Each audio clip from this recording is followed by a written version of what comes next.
One. Are we live? We're not live yet. We're live now. Hello, everyone, and welcome. Happy New Year. It's 2021, and hopefully we're going to have a different kind of year this year. Looking forward to a different state of emergency as we in Nova Scotia seem to be improving everything. Welcome to this meeting. I want to acknowledge that we're meeting on Mi'kmaq land and acknowledge that we're in Mi'kmaq territory. And I also want to mention that our chair, Natalie, sent her regrets for this meeting and is not able to join us today.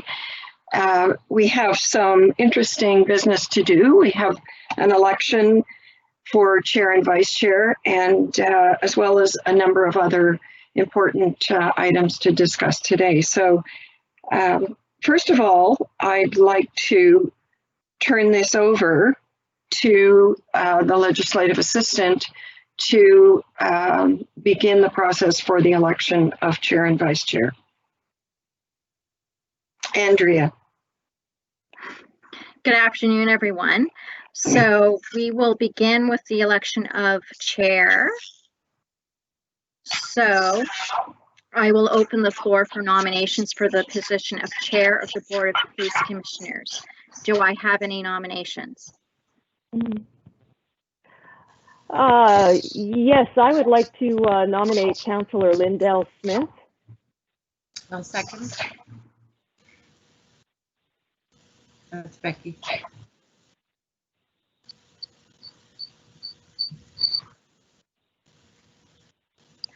And seconded by Commissioner Kent. Yes. Commissioner Smith, do you accept the nomination for chair? Well, if I have to, I do accept. Thank you, commissioners, for that. All right, so as I will call for any further nominations for the floor.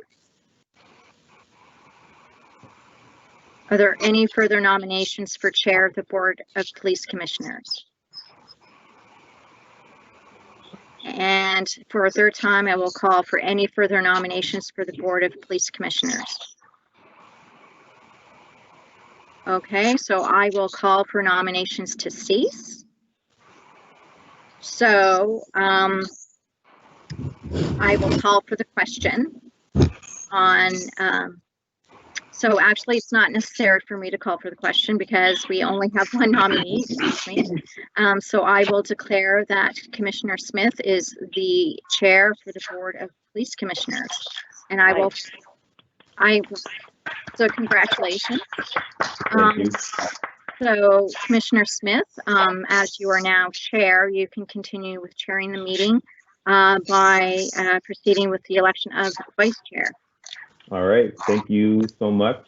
And thank you, commissioners, for your confidence. And also want to give a big thanks to Commissioner Borden, our past chair, who took the reins of chair and ran and never stopped running with it. And I appreciate all her work from when she took it on until now. And she's not here at the moment to hear these words. So when we do our ceremony, I'll be sure to put some nice words together to acknowledge her work.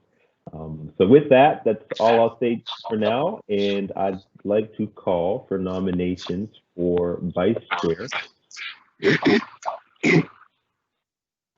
And I'll maybe Commissioner Kent, would you like to do the honors?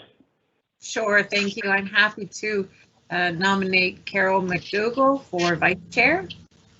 Second. All right, so first and second, Commissioner McDougall, do you accept that nomination? I do. Okay, great. Any further nominations? Any further nominations? Any further nominations? Seeing none, nominations closed. We are happy to elect by acclaimed, I guess, the Commissioner McDougall as Vice Chair. Thank you, Commissioner McDougall. Thank you. Couldn't ask for a better co-chair to kick me in the butt and keep me going. So I appreciate you having taken on that role again. So with that, I believe we are complete. Clerk. Yes, we have a chair and a co-chair now. So thank All you right. very much. Thank you so much. So we're going to move on with our meeting, continued business. So to community announcements. Are there any community announcements that members would like to share? Seeing none, moving to approval of minutes for December 14th, 2020, moved by. I'll move the minutes as presented. Thank you, Commissioner Blackburn. Commissioner Kent, second. All those in favor, say aye. Aye. All those opposed, seeing none. Moving on, approval to the order of business and approval of additions and deletions. Do we have anything, Clerk? So nothing has been brought forward for any changes of order of business other than Commissioner McDougall. If there was anything that you'd like to see deferred at this point in time, this would be an appropriate time to bring that forward.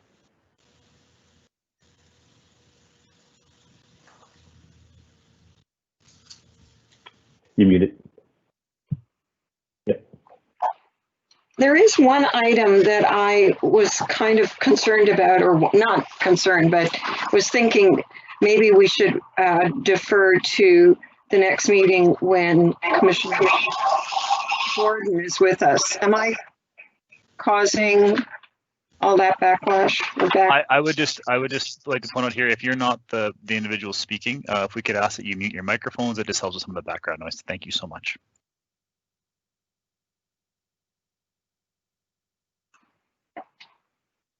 So just to mention that item 7.8, the update on potential legislation for police articles, I believe as chair, Natalie had a number of conversations with Department of Justice, and I'm not quite sure that we're in a position to look at this without her here. So I'm suggesting that we move that to our next meeting if other commissioners agree with that.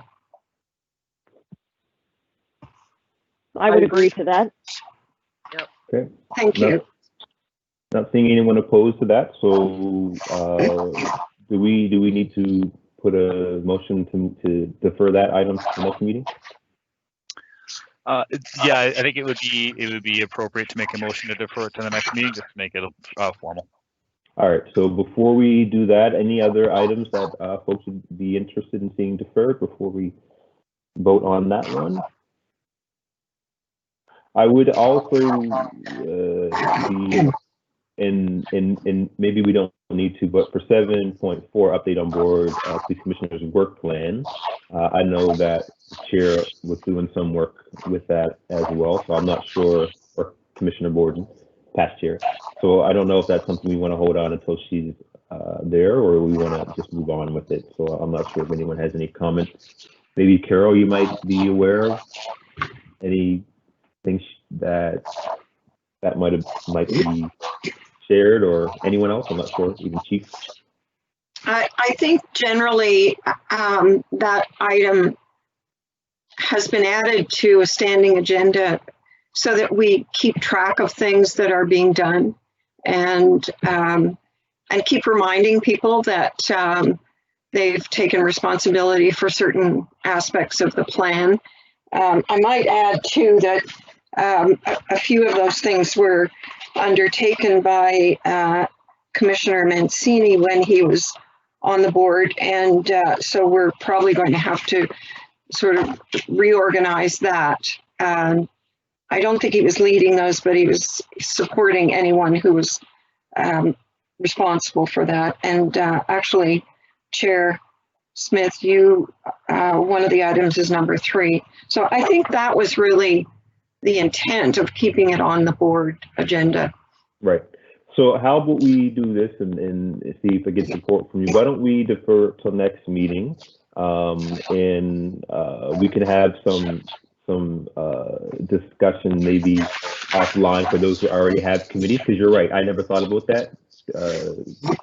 With Councillor Mancini having some of those items, we might need to rethink who has their commitments, plus also understanding that some of the terms are coming up to an end, so that could change. So I think let's have a discussion offline, and then for next meeting come prepared with how we're going to deal with those commitments, because it is, we're going to have to think about how we're going to deal with that coming into the next bit. So I'd ask that someone put a motion forward that we defer 7.4 and 7.8 until next meeting. I'll move that motion for deferral of 7.4 and 7.8. I'll second it. Right, so moved by Councilor Blackburn, second, or Commissioner Blackburn, second by Commissioner McDougall. All those in favor? Aye. Opposed? Seeing none, so those 2 items are deferred. And we are moving on to business So arising. Sorry, yep. we will still need a motion to approve the order of business of the day. Yes, you're right. So motion to approve order of business. Moved by Commissioner Kent, seconded by Commissioner McDougall. All those in favor? Aye. All those opposed? Seeing none. All right, so business arising on the minutes. Any business arising on the minutes? I believe so. Call for declaration of conflict of interest. Seeing none. Consideration of deferred business. So I feel like a lot of these items we've been trying to get at for a very long time. So let's see what we can do here, starting with 7.1, proceeds of crime. And I'm not exactly sure who is taking on this one, but whoever is, please pop up. And it looks like Chief Gray. Through your chair, congratulations and welcome to your position. Thank you. Okay, so this is an update. Originally, commissioners came forward with a question in regards to seized property and seized assets and what happened with it after that point. So I'll just read through the process, and if there's questions after, I'll do my best to answer, but it is fairly straightforward. So this is about monies or assets and how they're distributed after seizures during criminal investigations.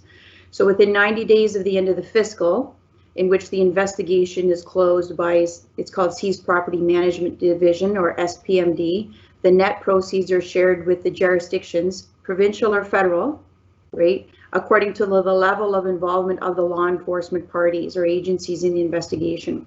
And this is it's called the Forfeited Property Sharing Regulations. So where there's provincial and municipal involvement, 90% of the net proceeds are shared with the province, 10% with federal. Where there's significant provincial municipal involvement, 50% of net proceeds are shared with the province and 50% with federal.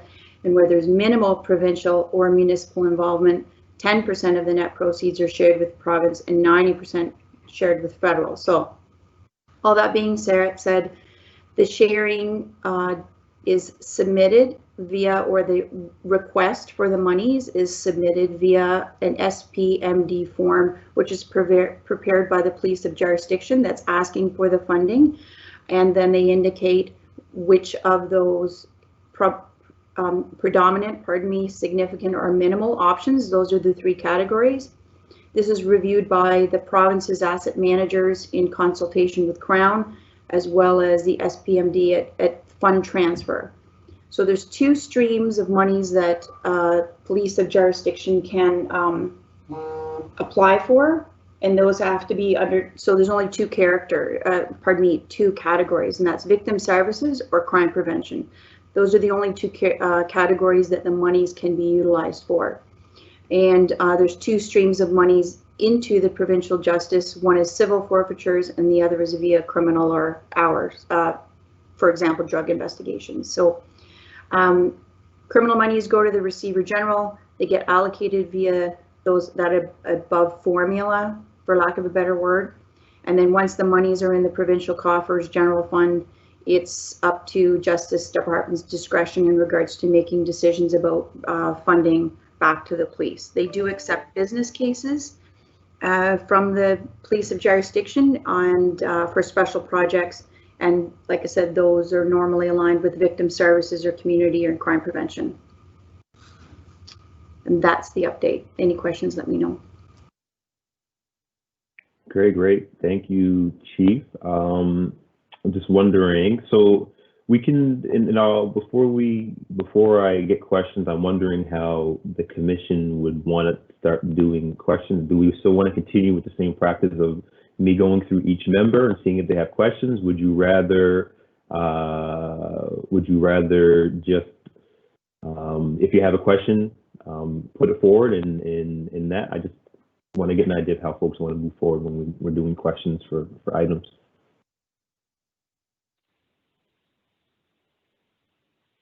Commissioner Beals here.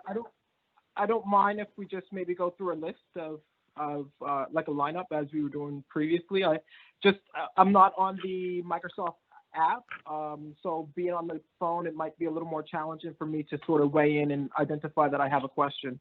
Okay, cool. So we'll continue that way. And I'm just looking now. So Commissioner McDougall, Commissioner Kent, Commissioner Blackburn, Commissioner Tony or Thomas, and then Commissioner Beals is the way that it looks on my screen. So we will start with Commissioner McDougall for any questions. Not at this time. All right, Commissioner Kent.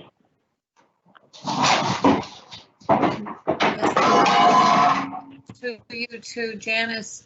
Janice, do we have examples of times that we have built a business case around requesting this money? What kinds of things would qualify likely?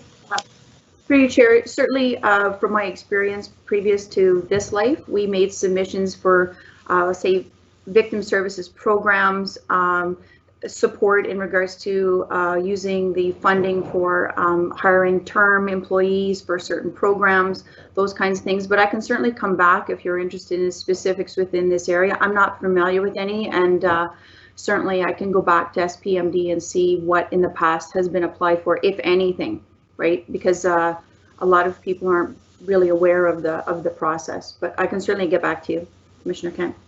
Thank you. I'd appreciate that. And because where my thoughts went to immediately was, crime prevention and victim services. Victim services is fairly tight in how we would understand it to be rolled out if we were able to achieve some funding initiative. But crime prevention is very broad, and we're always looking for ways to improve it. And since I guess the change from not having community dedicated policing officers and such, I think that local crime prevention and community related ones I'd like to think that maybe we could get creative and find some ways to funnel some of that money back in.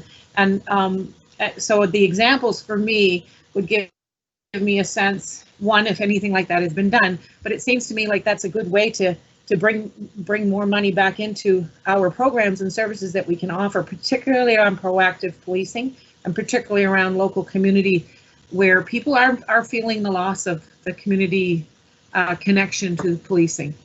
So yeah, anything you could offer there would be great, and might be worthwhile as a commission to depending on the results of what we get back and when we can get it back, maybe I certainly would be happy to be part of something that could be looking at investigating opportunities.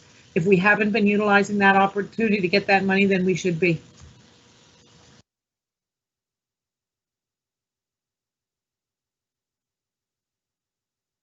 Okay, so not seeing any more comments from Chief, I'll move on to Commissioner Blackburn. No, actually, Commissioner Kent touched on the question that I had and it was answered, so I'm good at this time. Thank you. Great. Commissioner Thomas? None at this time, Mr. Chair. Great. Commissioner Beals?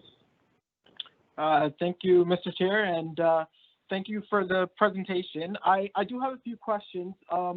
You mentioned that there was a sort of a collective group of individuals who sort of are in charge with deciding and sort of, I guess, analyzing what resources are within that bucket. So I'm just wondering, are these individuals, are they civilians or are these government officials, or who are these individuals that's been tasked with that? And how are they how do they get to that post? Thank you for your question, through you, Chair. So they are government officials through the province, as well as, so the Director of Public Safety and Security has oversight over that program.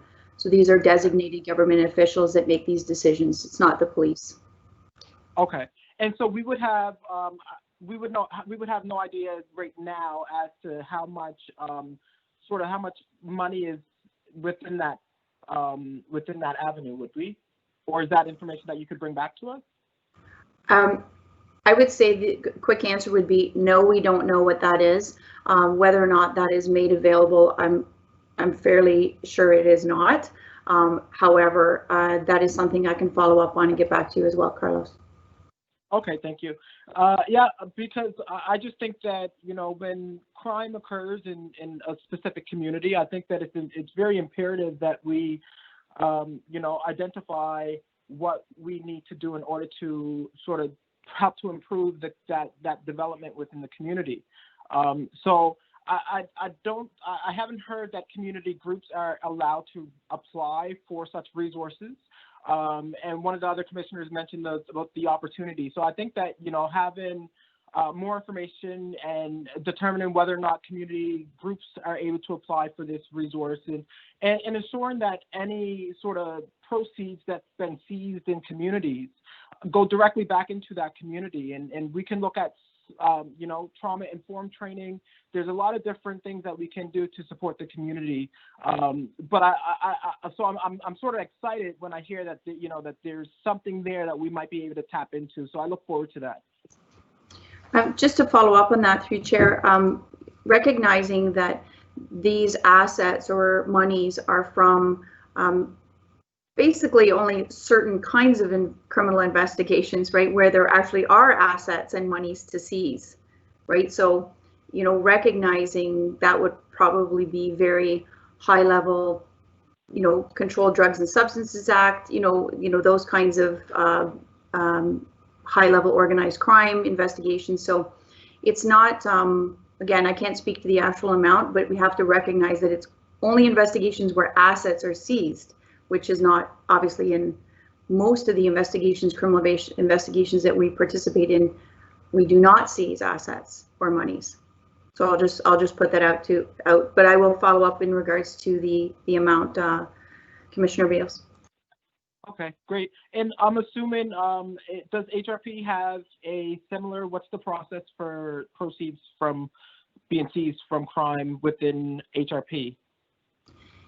It's the same process, and in that it is not it has to go through the Director of Public Safety and Security. It's consistent right straight across the board, whether or not you are a municipal, provincial, or federal agent. Perfect, thank you. Thank you, Commissioner Beals.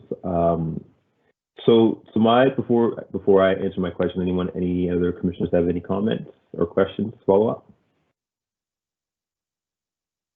Nope, see none.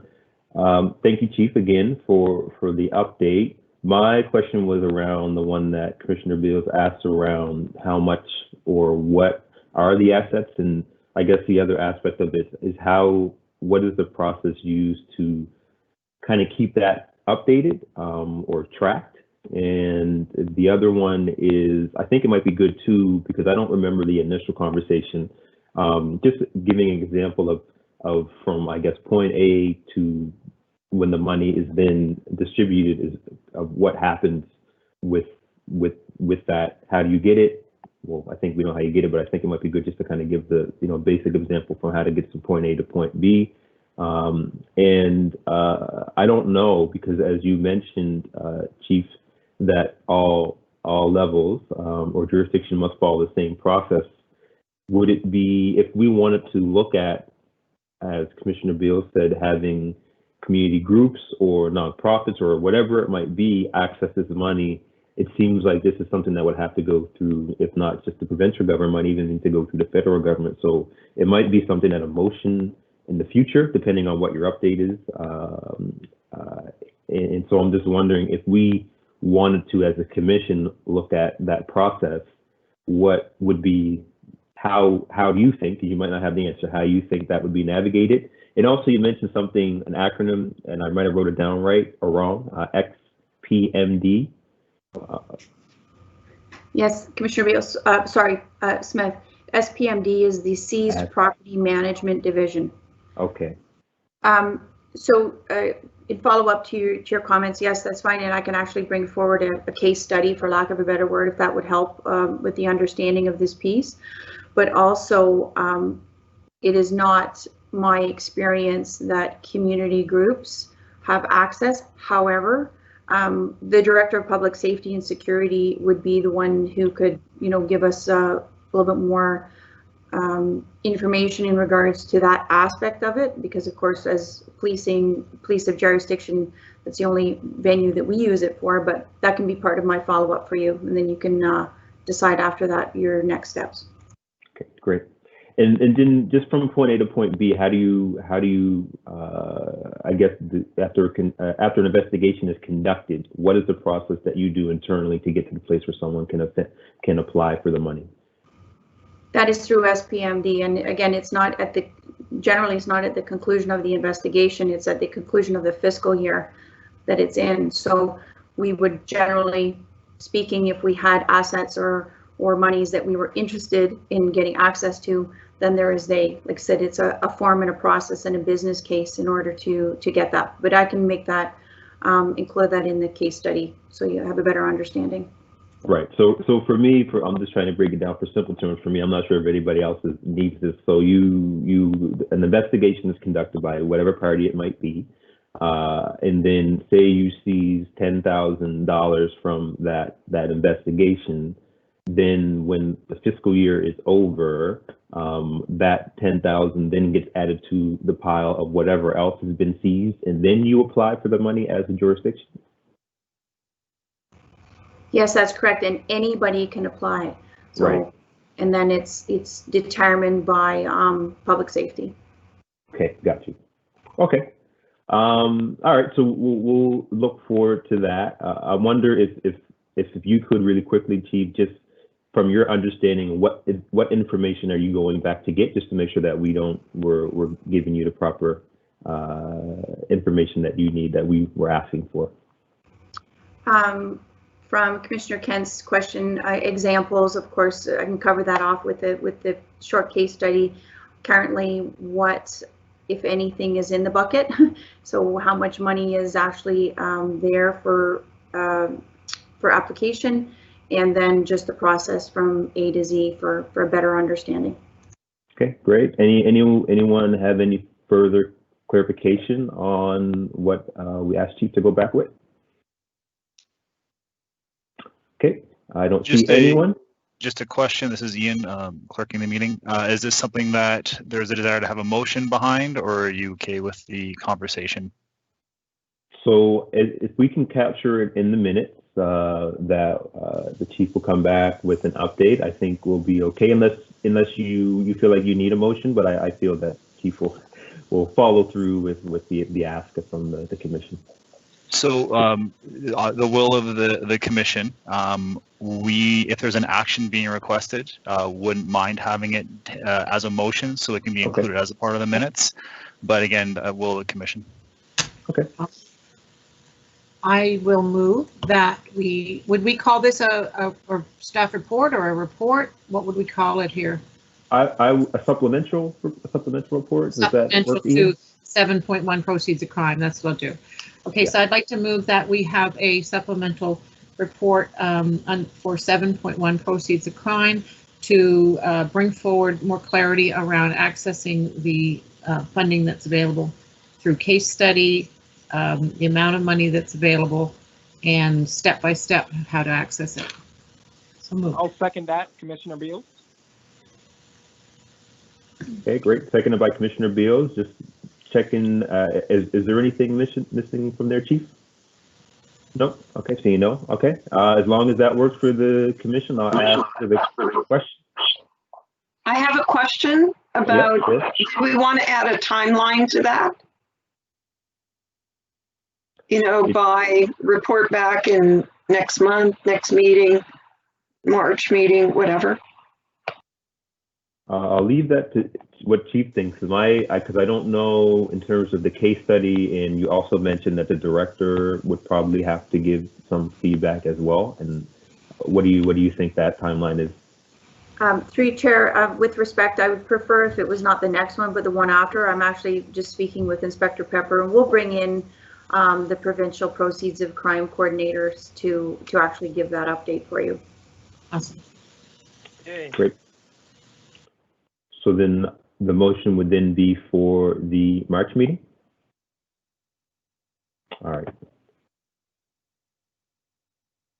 Great. So I'm just the motion is in the chat, so I'm going to read it and just make sure we got approval from the commission that the Board of Police Commissioners request a supplementary report based on item 7.1 proceeds of crime, outlining the next steps on distribution of proceeds of crime, including process for the sale of any seized property and requirements for the disposal of proceeds from seized materials, including case studies as appropriate.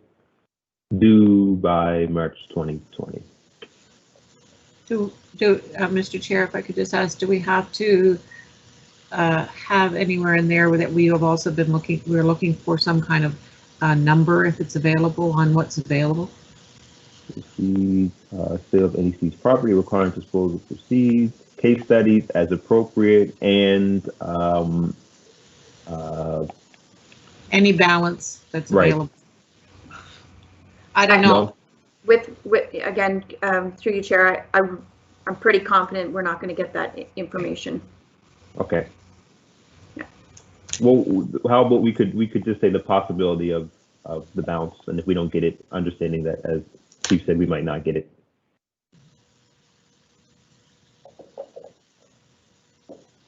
This is Commissioner Beals. May I ask why we might not be privy to that information?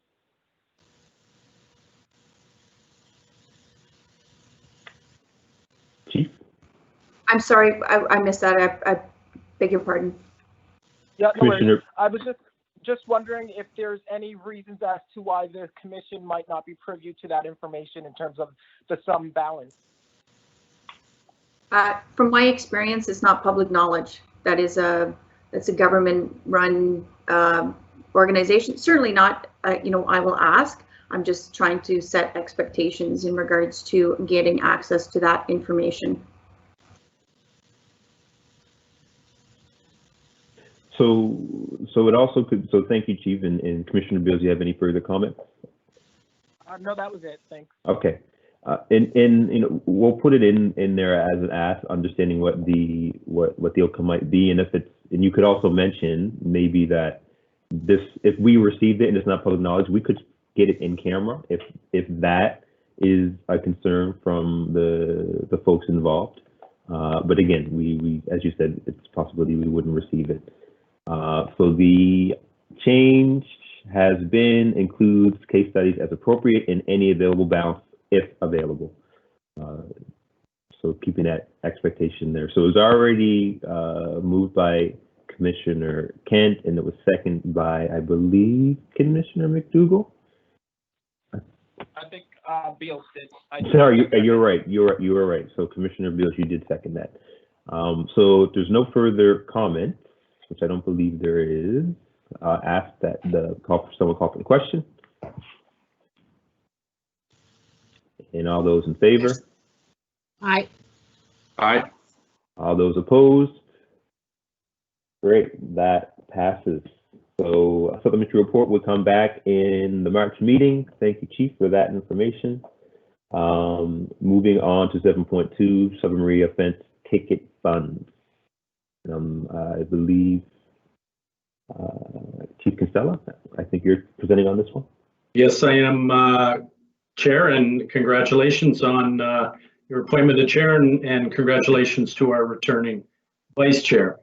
And through you, Chair, to the group, I'll give you an overview on summary offense tickets revenue. This information came from the Provincial Department of Finance.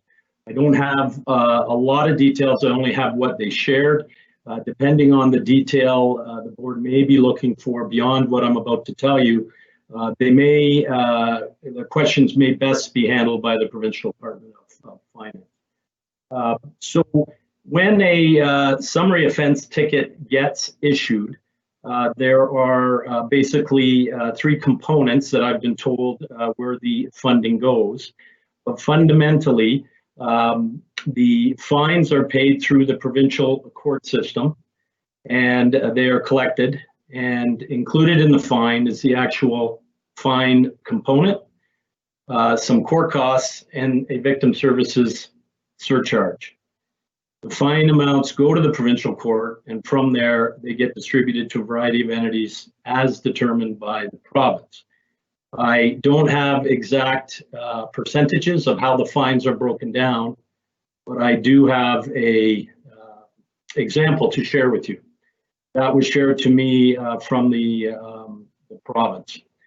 So as an example, a fine of $237.50, $100 of that would go to the municipality of jurisdiction or the province, as the case may be.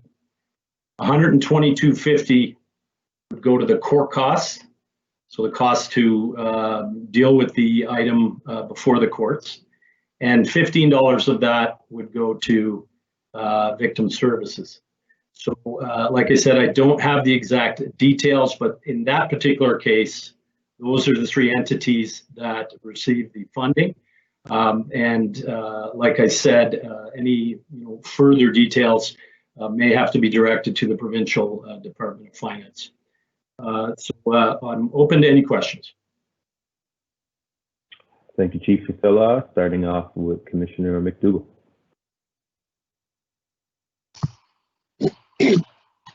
Thank you, Chief. I'm wondering if you could just tell me what a summary offense ticket is, when it would be issued. I don't know that. Yeah, through you, Chair, to the board. So a summary offense ticket is basically compelling an individual who's committed an infraction to either pay a fine or fight the fine in court.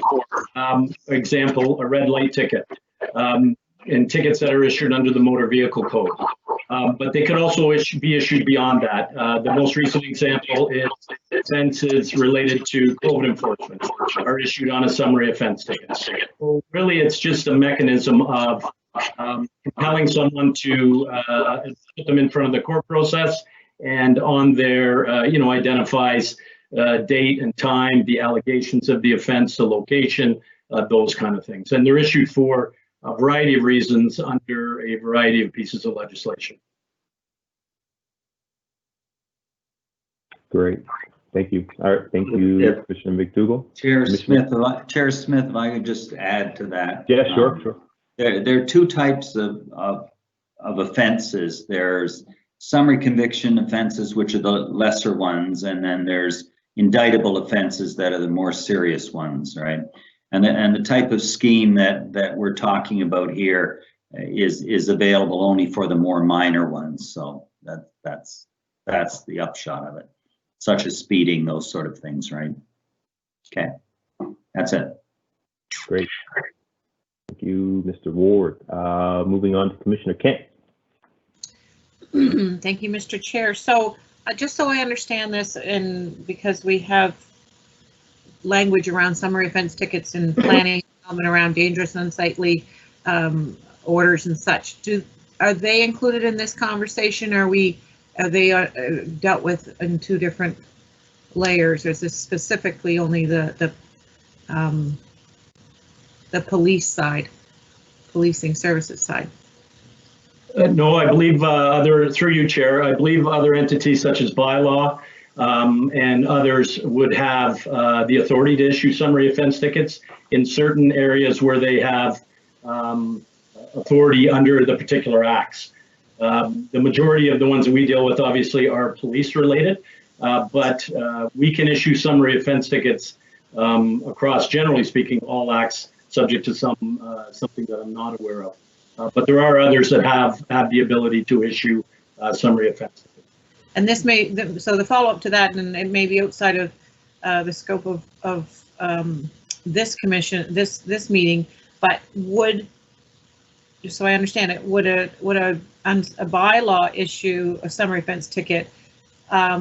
Would that be dispersed differently? Is it reasonable to assume that would be potentially dispersed differently, or is this a standard practice for all summary offense tickets? So I didn't, and through you, Chair, I didn't ask that question specifically, but my understanding is a summary offense ticket is a summary offense ticket, and it is processed through the courts and dealt with at the provincial, through the provincial processes. Part of the thing I will mention is from a Halifax Regional Police perspective, and I would say from all police perspectives, we're not involved in the receiving of the funds or the distribution of the funds. We simply, and maybe not always so simply, issue the appropriate summary offense ticket for the appropriate charge, using the evidence and compiling it, putting it together. So that is, basically out of our hands for very good reason. And, there's no perception that, we're giving them out for any other reason than either public safety or compelling behavior, those kind of things. So my final question would be around the distribution as laid out for you in your example. 237.50 equals 100 to the municipality. So 100 of that to the municipality, does that go in? Perhaps CAO can answer this if he's still here. Does that go into our general fund and then just goes into our budget deliberations, or does that get allocated directly back to policing? And that's part of why I asked about the bylaw layer, because under a bylaw infraction, a summary offense ticket, there would not necessarily be an identified victim. But obviously I'm okay with money supporting victim services. But I'm just trying to figure out, when these tickets are issued and there is an allocation, where is it getting to? Where is it specifically going to? And then if it goes to the general pot, is there an opportunity for it to come again back to crime prevention, local impact where these crimes are happening?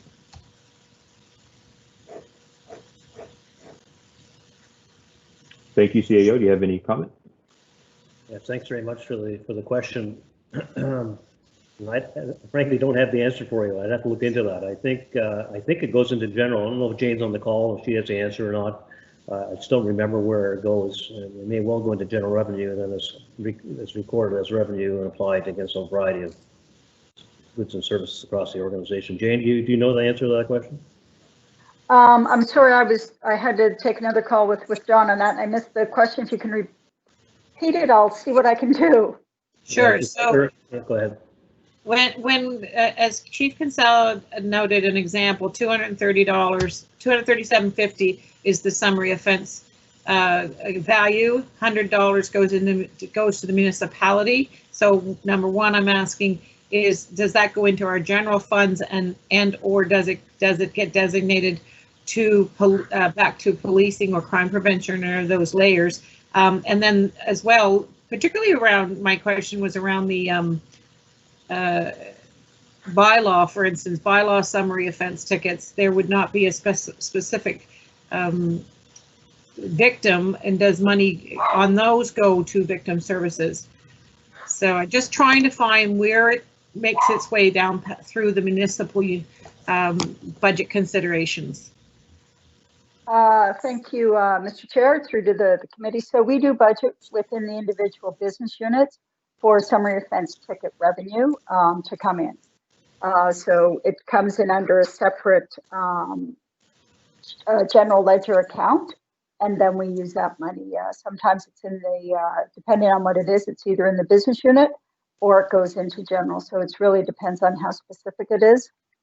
And so just so I'm hearing it correct, thinking I'm understanding it correctly, if it's issued through HRP, it would go back into an HRE business unit. If it's issued through a bylaw, it might go back into bylaw. And yeah, okay, so depending on where it comes from, it ends up back to, okay, I'm good with that, thank you. Great, thank you, Commissioner Kent. Commissioner Blackburn. Thank you, Mr. Chair. Just a couple of quick questions. Special constables, they can write summary offense tickets? Through you, Chair, I think in certain circumstances, if they're appropriately designated, I will have to confirm the exact authority. Some special constables are designated for certain things under the Police Services Act, unless Counsel Ward has something to add to that. I don't believe it's universal, but I do believe some do have the authority where appropriate designations are made. All right. I'd only add to that the chief is correct. A peace officer has the authority to issue a summary offense ticket under any legislation, right? The peace officer, and then below that you have specific officers who have specific authority within a piece of legislation to a much narrower scope. And when you get to special constables, again, it depends on what the special constable's doing and what they're enforcing and not enforcing. So, yeah. All right, thank you. And just wondering that the process is same for any summary offense tickets issued by RCMP as well? That's my understanding. Similar to the proceeds of crime that was just delivered by Chief Superintendent Gray. If she has something to add to that, I'd certainly welcome that. No, it's exactly the same. Perfect. Thank you very much.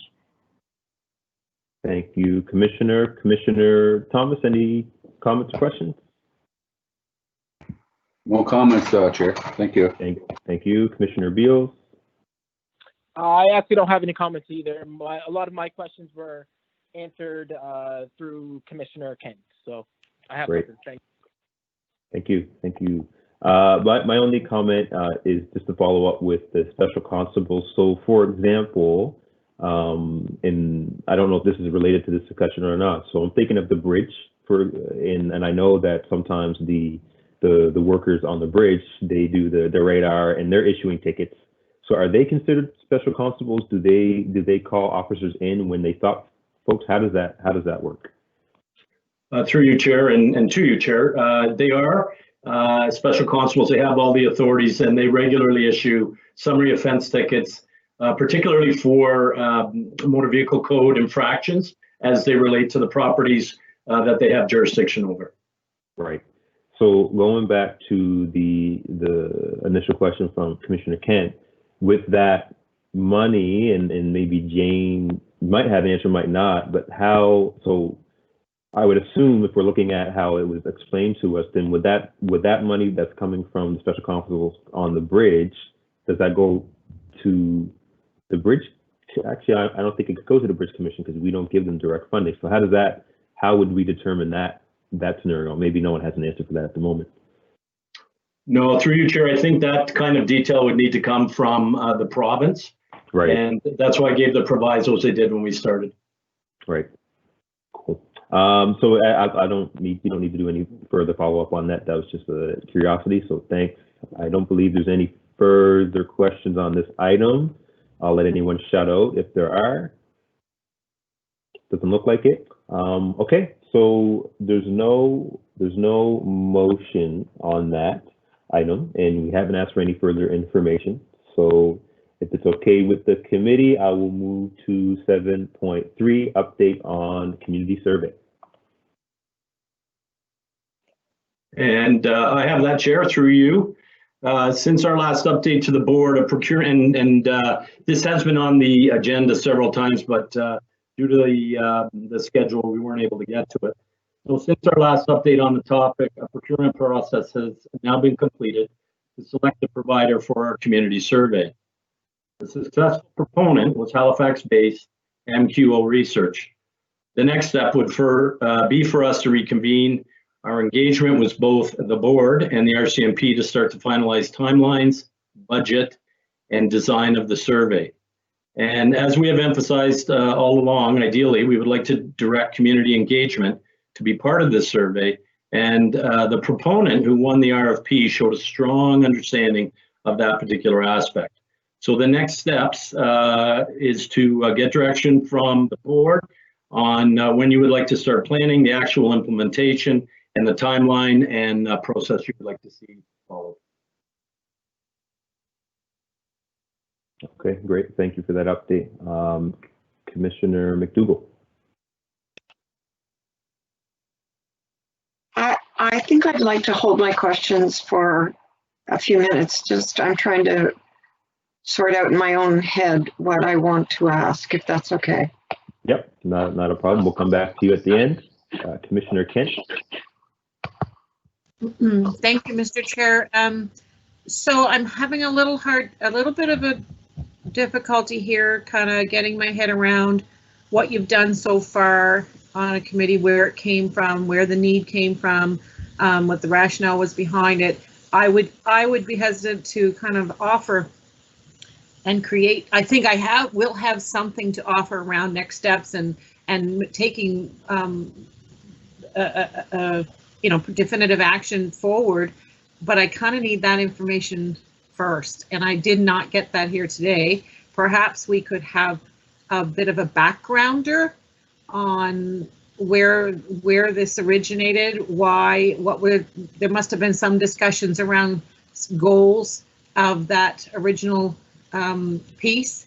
If we have the time today, that would be helpful to me, and then I would like to be able to offer my insight on next steps.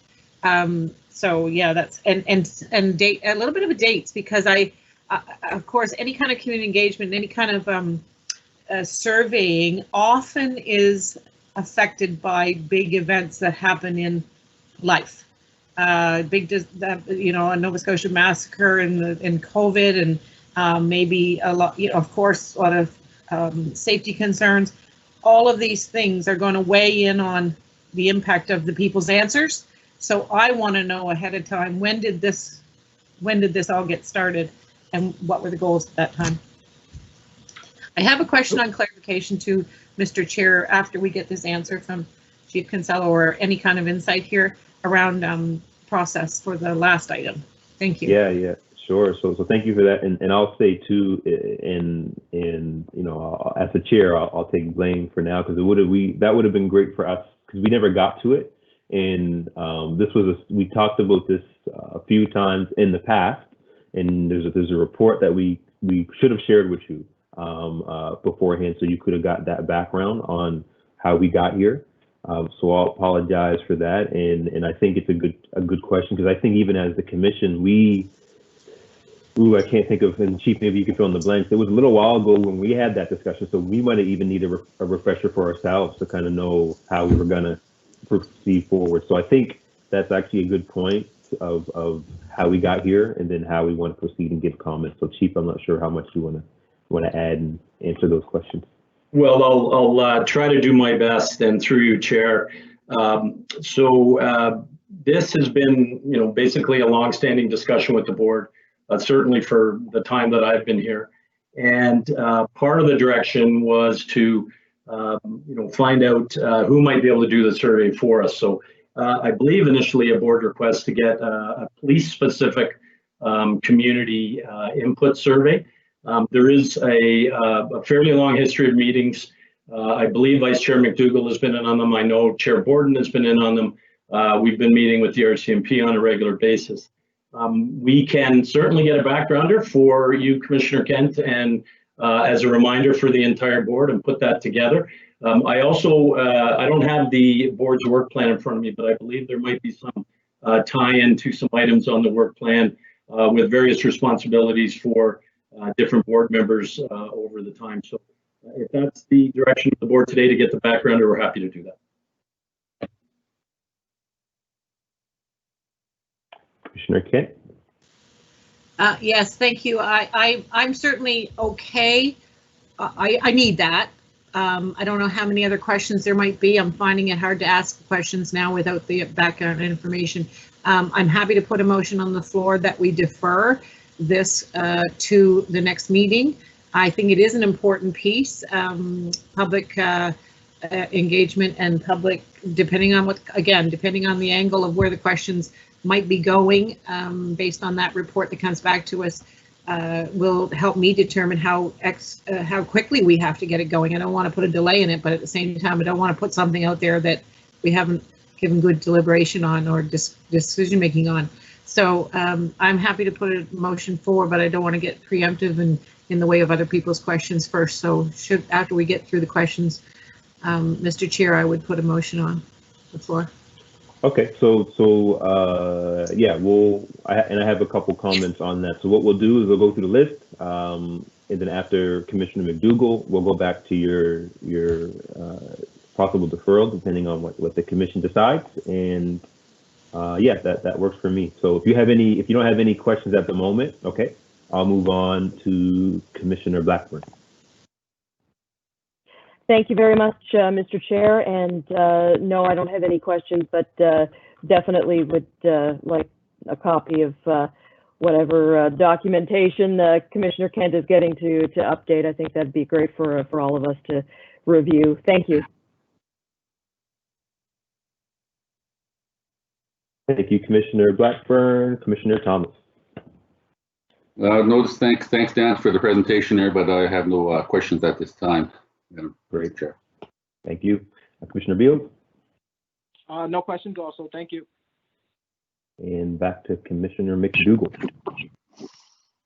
Thank you very much, Lindell.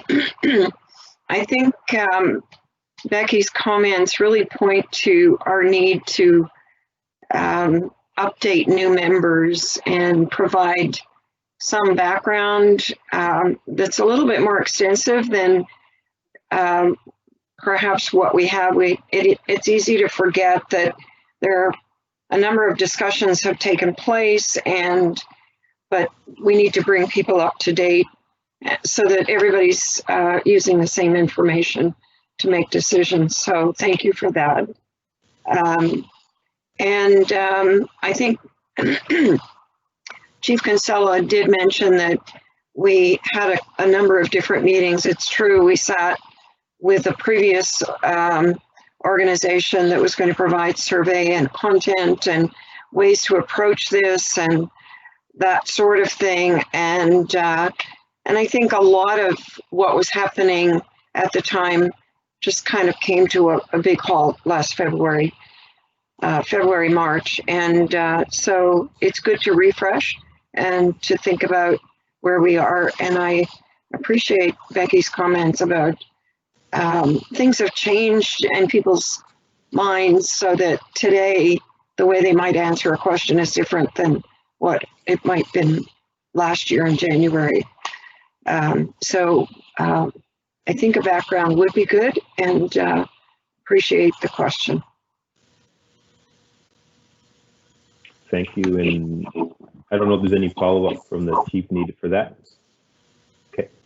So again, I'll echo the comments from Commissioner Kent, because we, you know, as we do go through the motions, we sometimes forget how we got here. So I appreciate you kind of stopping us in their track and say, hold on a sec, let's let's slow down and have a discussion. So I wonder, in that sense, two questions for the chief.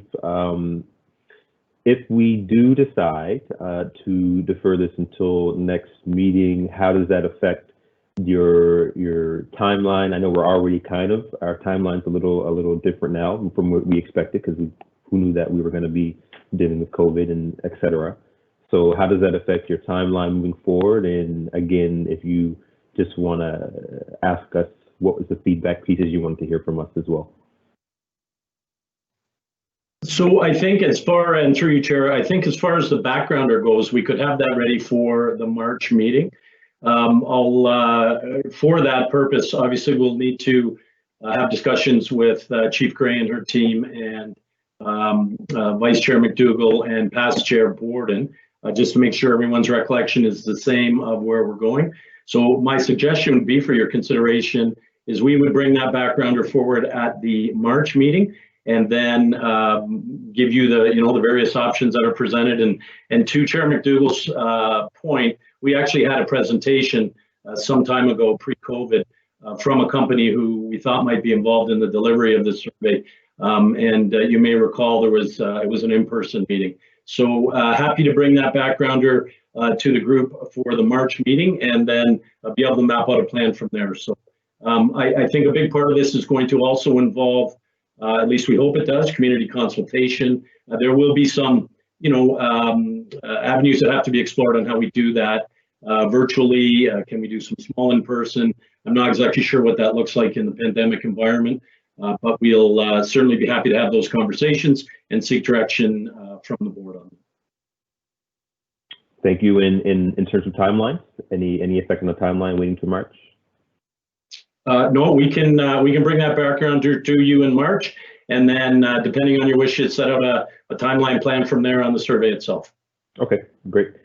So if you like to, Commissioner Kent, it seems that there's no issue for you to defer that. So if you want to defer, okay. So before I do that, I need some clarification on sort of the process here. So we ended 7.1 with a staff report or an update that needed to have a motion. 7.2 kind of landed without any necessarily next steps. Does that mean now this will come off this list, or is this a standing item that is continuously coming back to be updated on? I just want to know that. So, and then of course to this one, I'm happy to put I'll put a motion on. But could you answer me kind of where these items sit in the regular business of commission? Right. So in maybe Vice Chair, you can fill in the blanks, but I don't believe the update on the community survey is a ongoing item. I think that was an item that we just didn't get a chance to deal with, but I'll take it to the Vice Chair who might be able to fill in those blanks.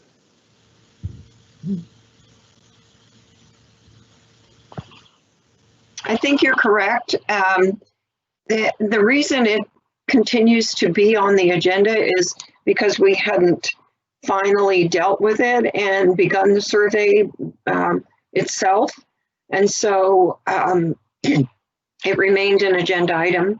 And I think it's good to do the background, come back in March, and then we can move forward. So I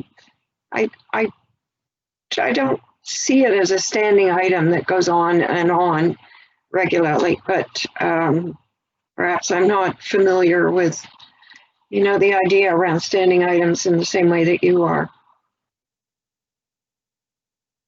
Does that help, Commissioner Kent?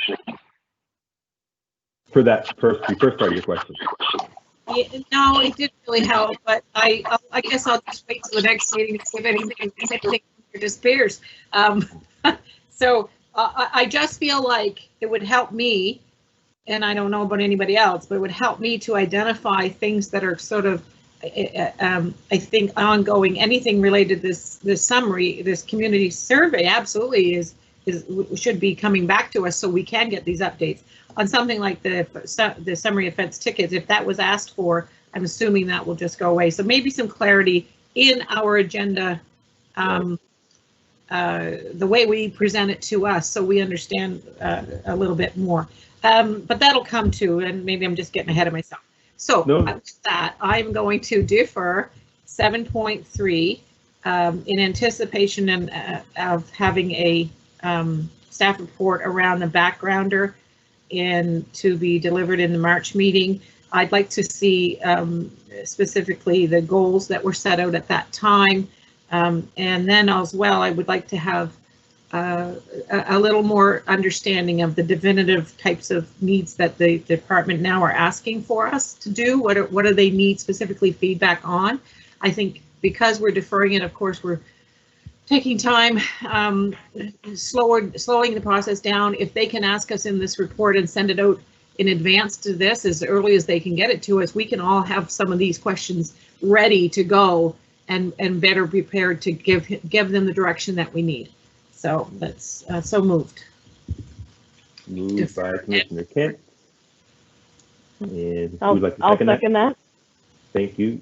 Second by Commissioner Blackburn. And really quickly before I ask if anyone has any questions, with that, what we could possibly do is, this doesn't deal with the current, but I think it might, if as soon as possible, if the clerks can send around the last reports that we've had, and you've already asked for it in the chat, so if that could be sent around as soon as possible, so you can look at that, and you might even be able to frame some of your questions. But I think you're right in terms of those goals might have changed since then, because things have changed in general.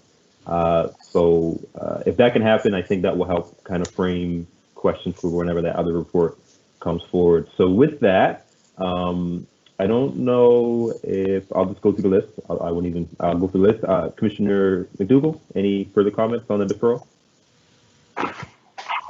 No, I did want to clarify a comment that may have been misunderstood. I wasn't saying that the community survey would not remain on the agenda. Obviously, important item, and once the survey instrument is decided on and the board commissioners pass that, then we get a report, then we ask for action items, that sort of thing. I think perhaps a number of the items that we're looking at right now were items that were on an agenda back in March, April of last year, and maybe even May. And things were ongoing and progressing, but then of course, there were other items that came forward that had to be dealt with on a more urgent basis. So I think we're really catching up with this, with the survey particularly, and obviously it will remain on the agenda for a period of time until we see where we're going with any action items after that. So I just wanted to clarify that. Mr. Chair, I'm just wondering if it would be helpful for the clerk to prepare a sort of a note for Commissioner Kent, just indicating what are the standing items that have been the standing items. What other items are still of the type that Commissioner McDougall's referring to that have been outstanding when they originated on the agenda. And so Commissioner Kent will have an idea of how we got to where we are. Yeah, that's not a problem for the clerk, and I think Commissioner Kent would be more than happy to get that background. So that won't be an issue to pull together, obviously in cooperation with our partners of the RCMP and Halifax Regional Police, because it's a lot of their content. And then we're also looking into the process for these meetings as well, to ensure that there's recommendations, ensure that the reports are put in a manner that has actionable items on it. That is one of those areas that we're working in process with our partners to make sure is being completed. Great. Thank you. And Commissioner Kent, I have put a draft motion in the chat if that fulfills what you're actually. Commissioner McDougall, further comments? I was just going to ask that whatever report is prepared, that it be sent to everyone, because it's always good to refresh. Process-wise, we would be circulating it to the entire group, not to just one party. Thank you. Great, thanks. Commissioner Kent? Thank you. So yeah, I'm good with that, the motion that the Halifax Board of Police Commissioners defer item 7.3 to the March 2021 meeting, pending receipt of a supplementary report detailing the background of the community survey, specifically goals originally established and what items Halifax Regional Police would require direction of the Board of Commissioners on. So moved. Great, and that's already been seconded. So thank you. Sorry, through you, Chair. I think we should include the RCMP in that as well. We are working jointly on this, so just offer that up as a consideration. Okay. Community survey system goals originate and establish what items HRP and RCMP would require directions of the Board of Police Commissioners on.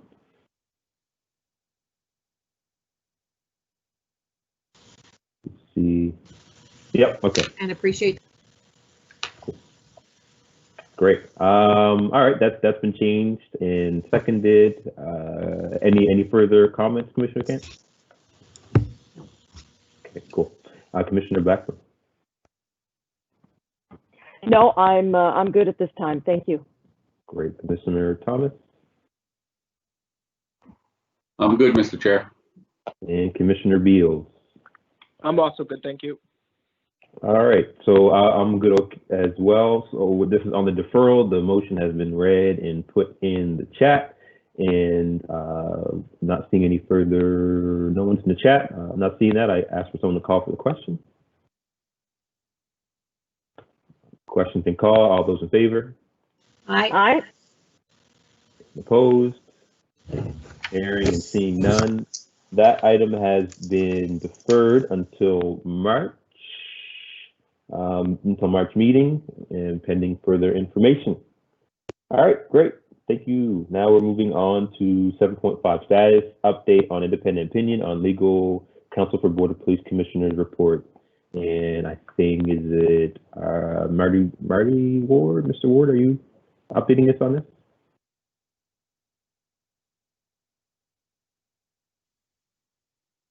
Can you hear me? Oh, you were just frozen on my screen. Now I can hear you. Okay, because I just got a notice of bad quality and you're frozen on my screen, so it's and other people, I just have their circles. I can't see them any. Oh, now I can see them. Yeah, you're on my screen. You're lagging behind. I can see everybody else, and you're just still. So if the three little dots on your screen where it has your unmute, mute, what you can do is you can click on that and then turn off incoming video. I had this issue all the time, and then you won't see us, but it might help with your performance.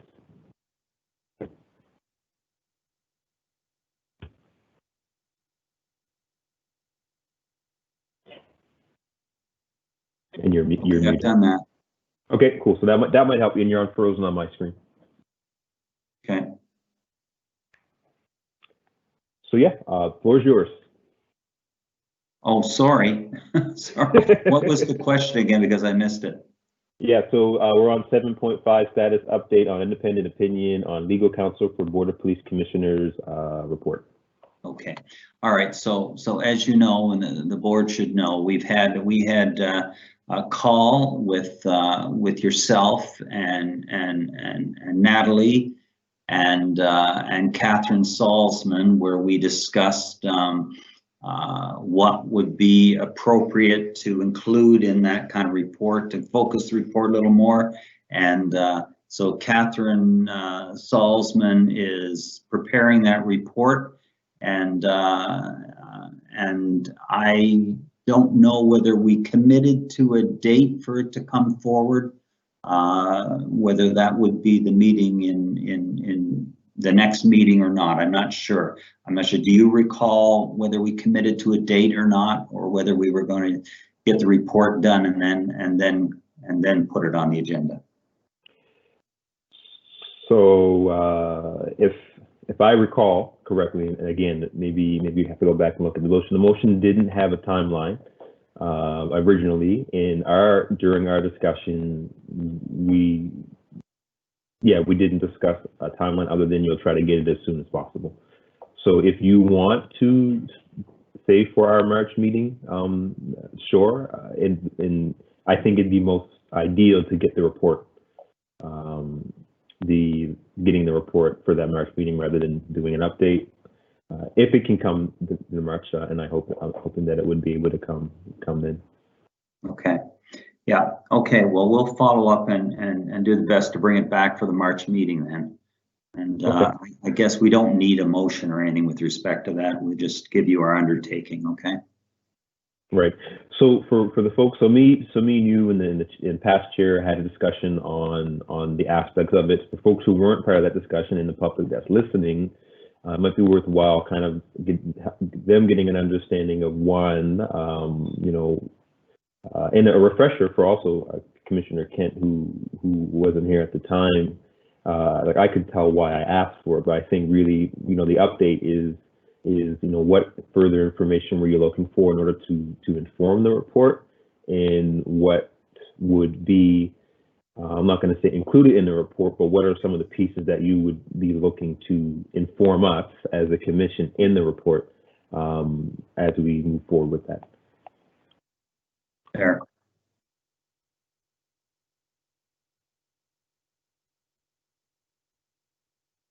So, yeah, I'll ask my questions when I get there. Anything from Commissioner McDougall? So, seeing none. Anything? Oh, Commissioner Kent took us. So I'll favor. Commissioner Blackburn. Okay, good. Commissioner Thomas. Nothing, Mr. Chair. Cool. Commissioner Beals. Nothing at this time.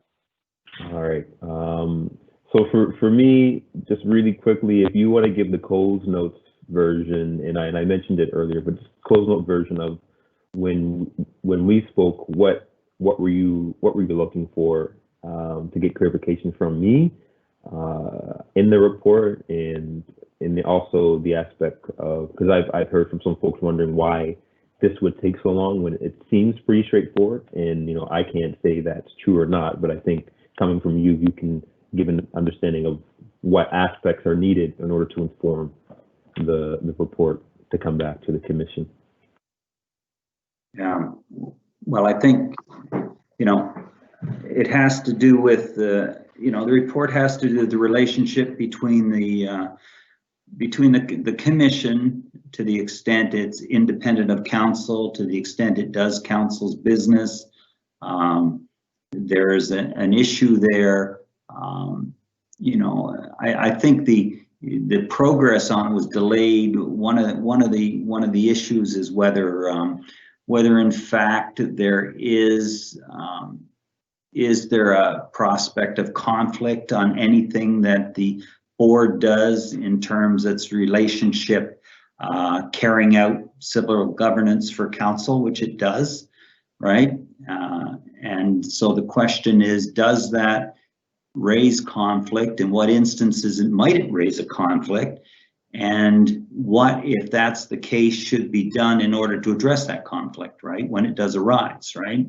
And there are different options that might be available to the board and to council to address that situation, right? Whether it's a question of, for example, in a particular instance, one of the things that's interesting, because the board members, commissioners, are appointed by council, right? And so presumably, if they're carrying out council's business, there really shouldn't be any conflict between council and the commissioners, right? But from time to time, legitimately, the commission may want an independent opinion on certain aspects, right? And with respect to that, it's a question, what vehicle should be used to do that, right? And to some extent, having legal services as a solicitor for the board gives the board the advantage. As you know, the board's procedure is the same procedure as of regional council. So there's a definite advantage in having the same lawyers who know that process. And in fact, most of the advice that's given to the board is procedural advice. It's not substantive advice. But from time to time, there may be issues that do address things where the board would like a second opinion. And the question is, how should that be addressed? And I think we understand from our conversation with Chair Smith exactly where those things may be, and that will help to focus the report. Is that Cole's Note version? Yeah, sure. So thank you, Marty. And what I'll do just for Commissioner Kent, and even for the members or commissioners who need a refresher. So the reason why I asked the report mostly was around what Mr. Ward has spoken about. Is it a perceived conflict of interest? Is it a conflict of interest? What does it mean for having legal support at the commission that also provides some support to HRM and HRP? And as a Board of Police Commissioners, how does that affect our policy decision? How does that affect how we are informed around issues? There's also reports out there. One that was mostly connected to us was the Halifax Board of Police Commissioners Governance Review, which was in 2016, which had a specific aspect of that spoke about legal support for the board and some of the issues that could be perceived or could be with that as well. So the reason I asked for that report was, let's have that discussion. Let's see what I guess our opinion is as HRM, but also as the commission. Let's have a discussion with a report in hand to see where we go from there. So that's kind of the closed notes of why I asked for it. And Commissioner Ken, I'm not sure. Again, this is one of those things that you're getting thrown into. I don't know if you have comments now, or do you want to wait until March when the report comes back? No, I'm fine with waiting. There's okay. Nothing for me. Cool. Oops, sorry, I've muted myself. So with that, I'm just going to open my agenda back up here. So if we got all questions and comments from folks, get background. I don't believe there's anything further other than March is going to be the goal to get the report to come back to the commission, as long as another pandemic doesn't slide our way, which, you know, knocking on wood that doesn't happen. And I will move on to the next one, to making sure that there's no further, move on to the next item. So thank you, Marty, for that. Going to 7.6, overview of officer training, presentations from Halifax Regional Police and Royal Canadian Mounted Police. And I'm not sure who's leading us off with this one.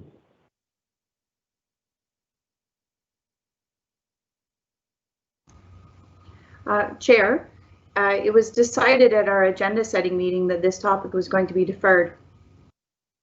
Oh, okay.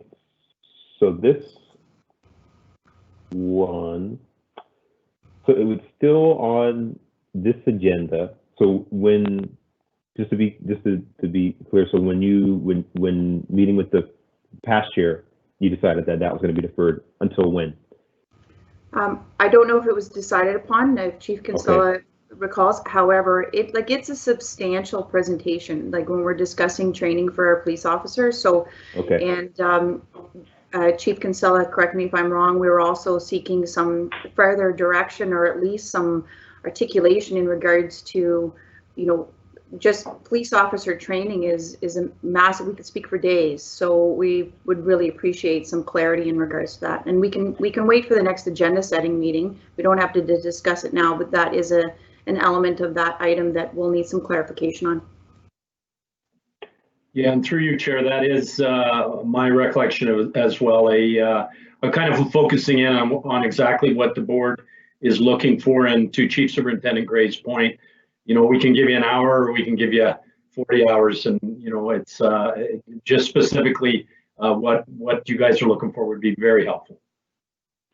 Okay, again, this is one of those deferred items from a while back. I don't remember. I know that we had discussions around training in general, and we want to get an idea, but I don't know if there's anything other than getting an overview, if there were specific questions from members that they wanted addressed at the time. So if we're going to defer this, we have to think about two things. One is, and this might be an agenda setting discussion, one is what do we have on the go? I know for the March meeting, there's a few items that have been deferred from this meeting. And I believe also, would we be having budget discussions in March as well? I don't know who can, maybe Chief or even Jacques. I'm not sure who would answer that question. I think I can help, obviously subject to the board. My understanding is the budget meeting is a special meeting coming up on January 28th. And then that's where we'll cover that off. Subject to the will of the board. Okay, cool. So if this is being deferred, I don't.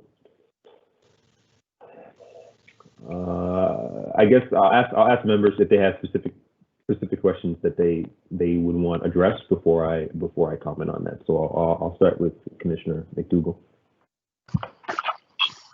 So thank you. I'm not sure. My memory of this item was that after we received a presentation at another time in the fall on recruitment and training for new members from both HRP and RCMP, we then asked, well, what happens for a serving officer? So somebody who's been there for a couple of years, what happens in terms of updating their training? Is it annual? Is it biannual? You know, just to get a sense of that. So maybe it is good for us to go back to an agenda setting meeting and be clearer about that, because it sounds like both Janice and Dan see it as a large report.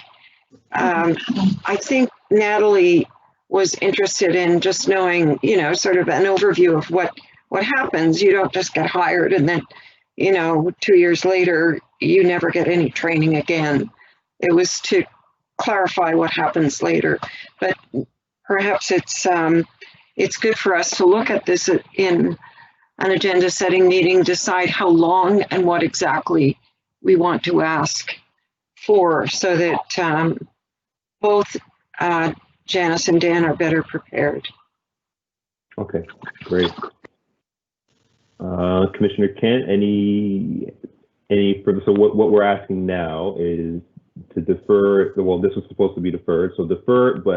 And you weren't around during this time. But any questions or information you would be interested in getting around officer training? So, and maybe this is something, if you don't have it now, you can even email it to me or the chief to be included in that presentation. So right now, I'm just asking any members if there's anything they want included in those presentations around training.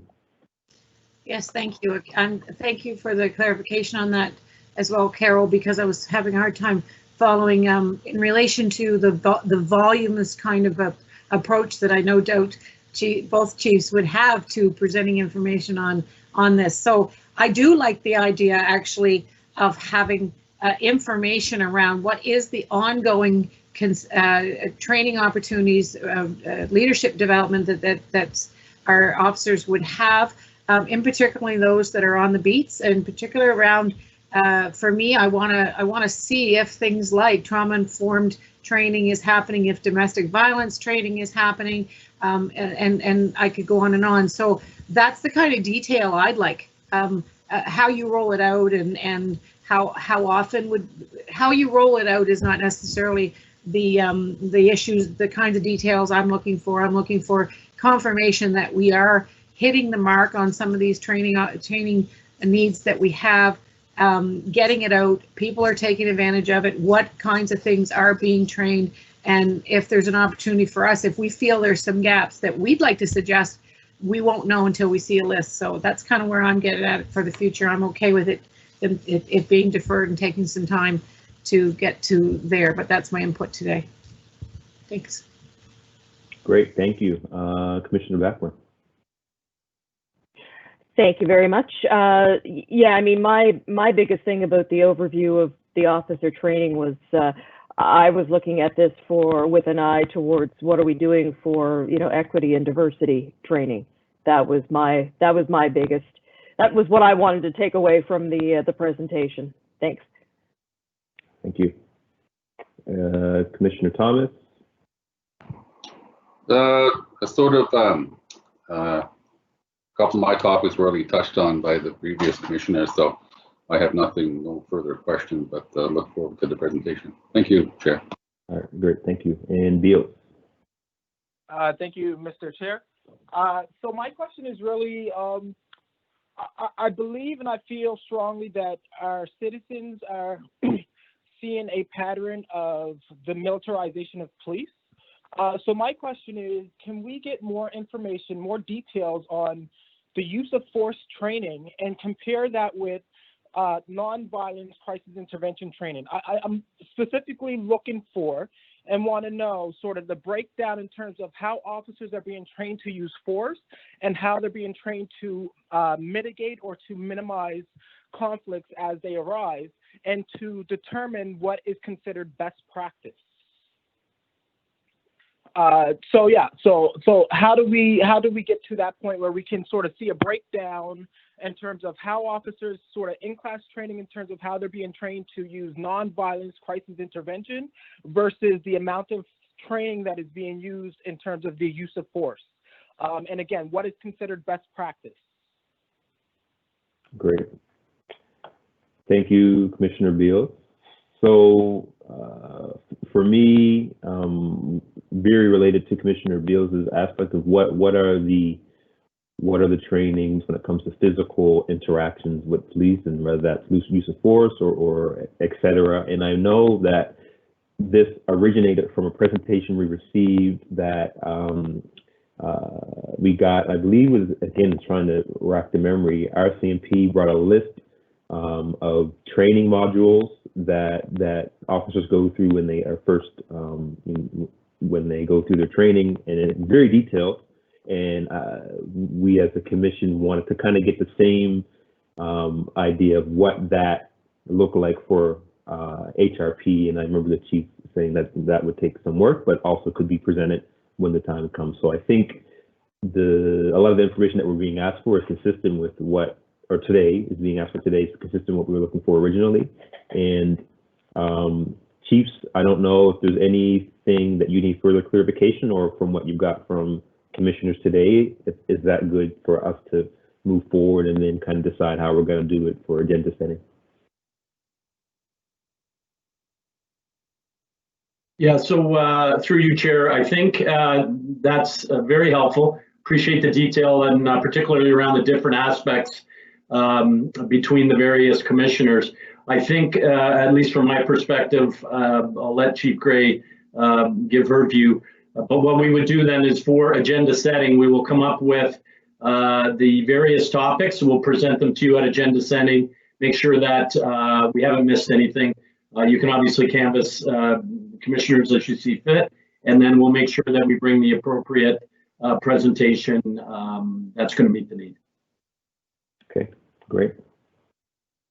So with that, I appreciate you both chiefs getting back to us, asking us for clarification on that. And I see the gracious clerk pop on screen, so I'm assuming it's motion time. I have two clarification pieces on this, and then the will of the commission for the motion.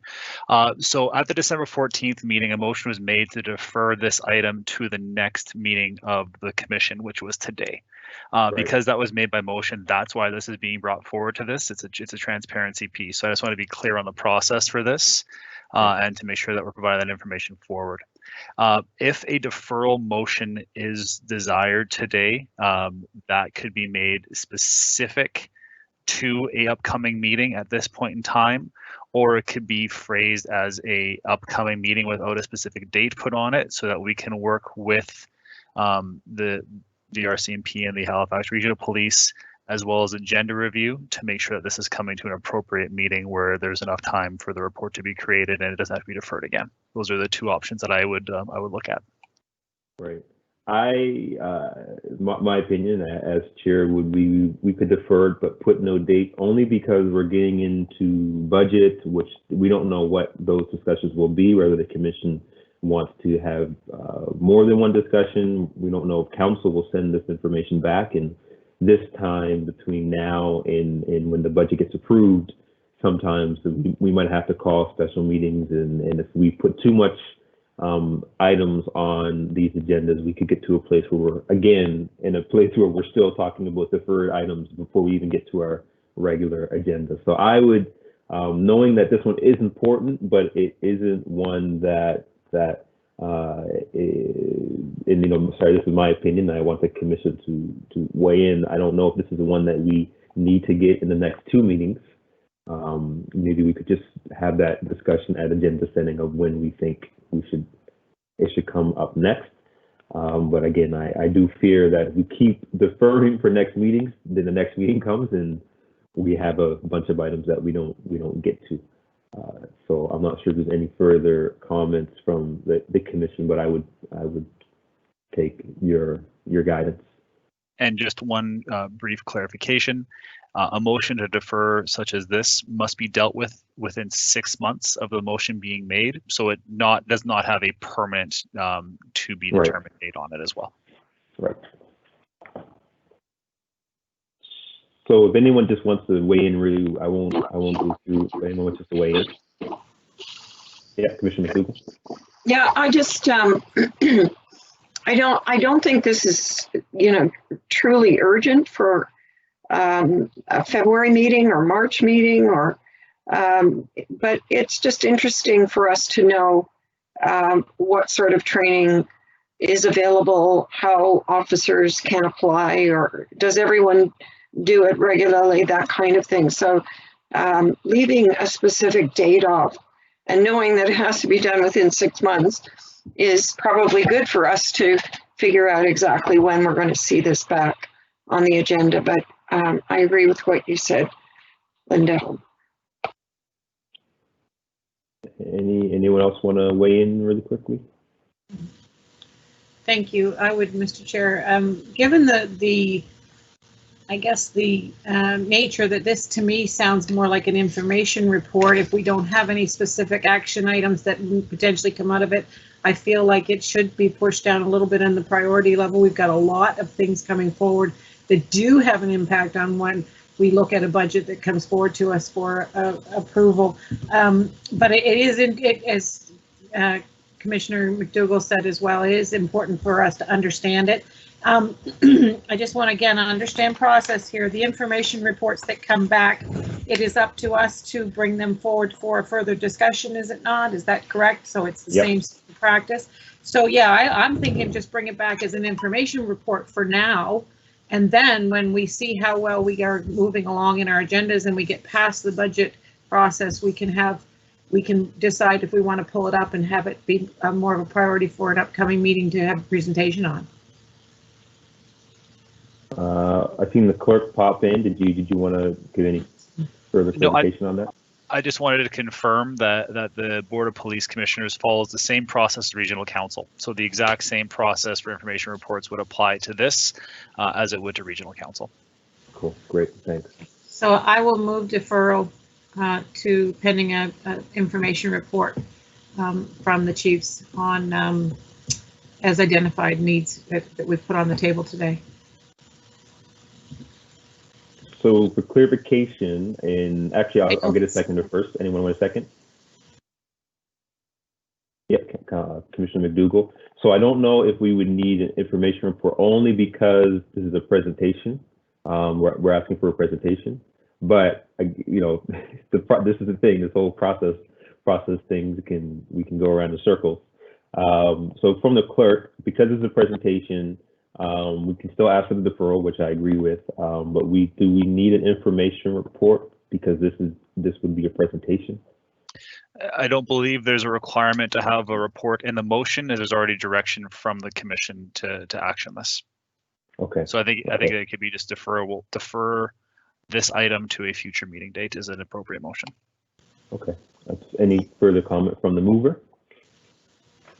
No, other than, again, this is about process, and forgive me for being technical here, but it would be really helpful to see on our agendas when they come out that this actually say well, it does say presentation, but the other ones, if these are information reports, if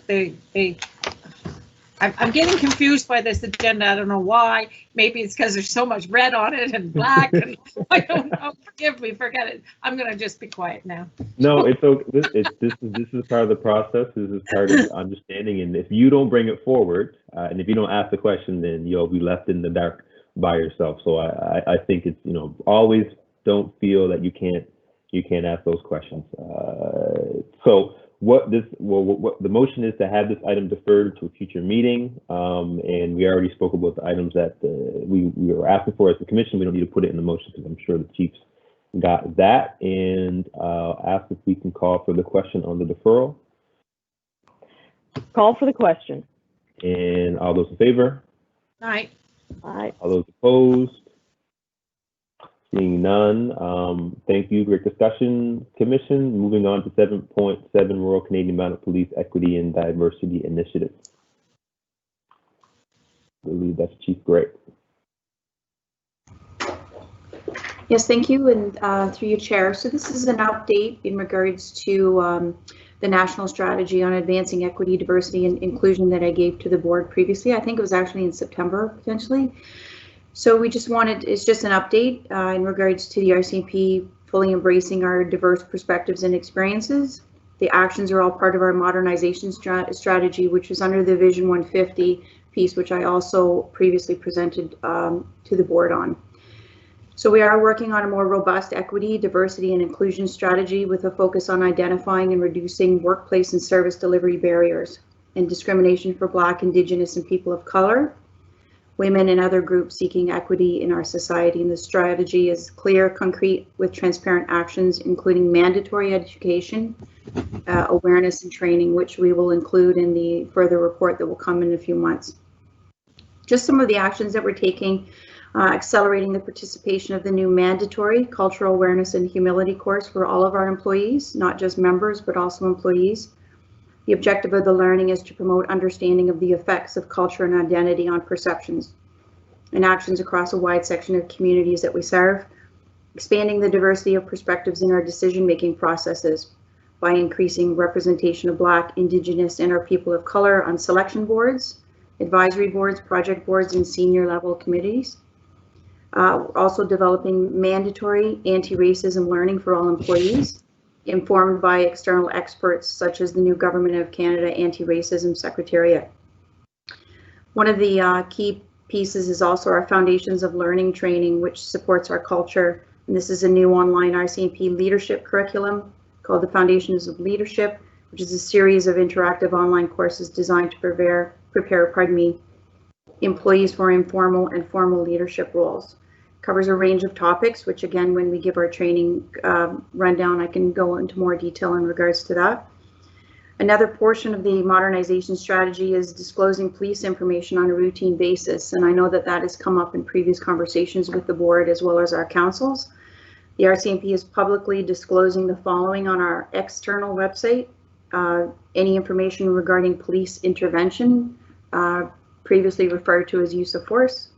Also information on calls for service, including mental health related calls and wellness checks, as well as all of the RCMP's diversity statistics. There's a multitude of initiatives and strategies. They're all publicly accessible now on our external website, and I draw your attention to what's called the Vision 150 tracker. And so there's a significant amount of information there in regards to these initiatives and how each division is participating in them, but also it's transparent and holds us accountable. Thank you for that.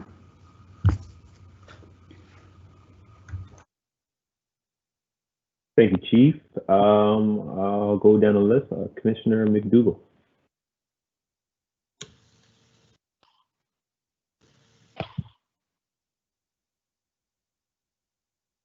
You muted yourself.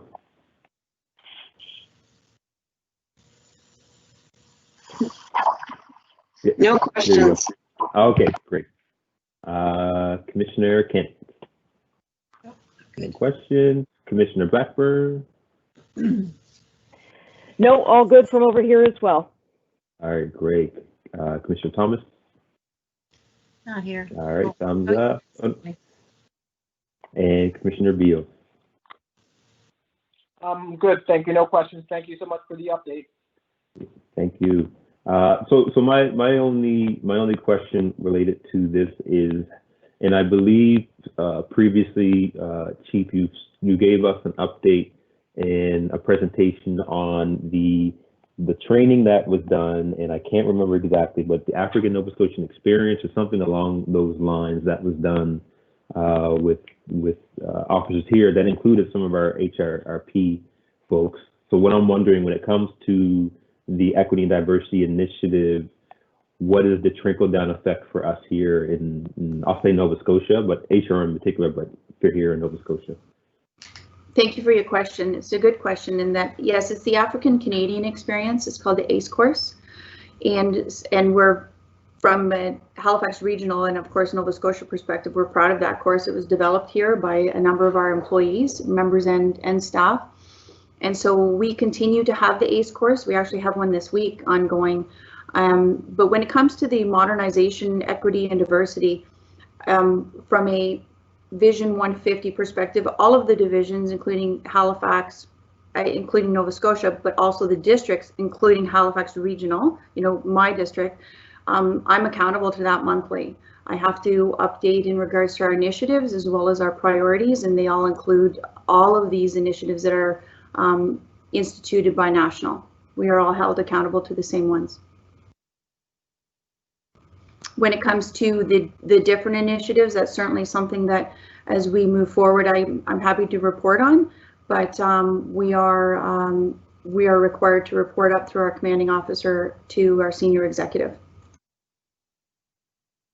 Great, thank you. That's very helpful. And do you have any members from the HRP that are taking part of the course this time around? This week, I'm not sure, but I do know that, and I'll allow Chief Counsel to weigh in. I know that they have recently developed their own awareness course. Okay. So I'll pass that over to Chief Counsel. Yeah, thanks. And through you, Chair, we do have members participating on the ACE course this week, and we have had in the past. And we're happy to continue that relationship with the RCMP and the province to have those opportunities to not only train on the ACE, but our Journey to Change course, which I'll talk about in just a little bit. Great, thank you. And how long, roughly, how many hours does it take to complete the ACE course? It's 5 full days. 5 full days, right. I knew it was significant time commitment, 5 full days. Okay. If there's no further comments from the commission, I'll just do a quick, any further comments? Anyone want to weigh in? Nope, seeing head nods. All right, thank you for that update. And we would be moving on to 7.8, but that has been deferred for more information. And now we're moving on to getting closer to the actual agenda. So thanks to everybody for dealing with those items outstanding. Number 8, correspondence, petitions, and delegations. Anything from the clerk's office? For correspondence or petition, or correspondence, I'll start with, sorry. No correspondence is provided for this meeting. All right, thank you. In 8.2, petitions, I don't believe there's any. Moving on to presentations, there are none. Information items brought forward, there are none. Moving on to reports for this meeting, 10.1.1 HRM report recommendations update. Sorry, HRM Wartley report recommendations update. Greeting engagement, data collection, street check ban, and tracking document. So thank you, Chair, and I'll provide the first update, I guess. So through you, as far as community engagement goes, the recent recruitment campaign for HRP's Next Police Sciences program offered us an excellent opportunity to do community outreach during a time when we were struggling with the pandemic. We used a variety of virtual outreach opportunities and partnered with various organizations to reach out to members of the diverse community to spread the word about our recruitment. We have had a very strong and diverse intake for the application process and have begun and are moving towards the end of the stages of our testing.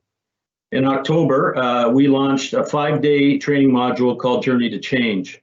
This was created with direct input from and facilitated by a number of African Nova Scotian educators and community leaders. Participants gained knowledge on important topics, including anti-Black racism, intergenerational trauma, and the impact of police interactions on members of the community. We expect to run additional courses in the winter of 2021 and plan for further training over the next calendar year. It is our hope to be able to ensure that all new recruits that come into our organization are given that training on the front end as well. And in continuation, were follow-up commitments made in November 2019 around the apology to the African Nova Scotian community. We have initiated some initial outreach efforts to design and engage youth meant to create further dialogue and build trust and potentially provide mentorship opportunities going forward. As far as data collection, a committee has been established by the Department of Justice consisting of law enforcement representatives, government representatives, and community stakeholders. They have met twice and a third meeting is coming up. This committee is co-chaired by Halifax Regional Police's own Deputy Chief Don McLean, along with Ms. Kimberly Franklin of the Nova Scotia Human Rights Commission. And as far as street checks, the ban is still in place. I believe the latest tracking document has been added to the Board of Police website. And just in regards to freedom of information requests from members of the community who would like to ascertain whether they might have street check data that's being held. And as you know, it's being held indefinitely currently, waiting on further direction from the board. We have had 11 requests to date. We continue our outreach through various social media means, regular media. Obviously, the communication with the board helps a little bit as well.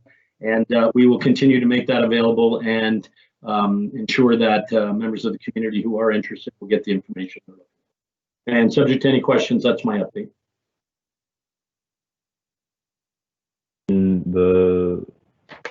Oh, sorry, my computer's acting a little slow. The last one, the tracking document, any further comments? We have it, we have a document in the report, but any further comments on that at all? No, I don't have any further comments. Okay, great, thank you. Chief Gray? Thank you, through you, Chair. So to date, we haven't had any ATIP requests for street check data. Last week and the week prior, we reinvigorated our social media campaign again and put out the same messaging. The RCMPH division, as you know, in regards to the legislation, so we've made, sent a request regarding the street check data from the RCMP information branch. And as you know, we have a business hold on the data for 2 years. So that's until December 31st, 2022. The recommendation that we are putting out through our information packages recommends that any request be prior to December 2021 to allow for a time delay. However, the street check data will be there for the full 2 years. The Wartley Report Research Committee that Chief Counsel was speaking about, Inspector Pepper also sits on that committee, and they meet in regards to the data collection, the race-based data. RCMP and Inspector Pepper also sits on the RCMP National Headquarters Race-Based Data Collection Working Group, and they meet every 2 weeks and have very significant tight timelines in regards to the collection and reporting on police data relative to race. As stated before, we continue with our ACE courses, and one of the designers has actually been working with the National Headquarters in regards to the RCMP adopting that course for it to be rolled out nationally, which is exciting for us. From a recruiting perspective, our recruiter in Nova Scotia and the HRM is working through our COVID backlogs with applications. However, has developed a newly established virtual recruiting initiative, which is proving to be very successful. We've had the last group of potential candidates of 66 that registered online for our exam. 16 were self-identified visible minorities, again, which is exciting. And we recently had some new members arrive in our Preston detachment. And so again, we're happy to welcome them to their new posts. And pending other questions, that's all I have for the update. Great, thank you. I'll move on to commissioners for comments, starting with Commissioner McDougall.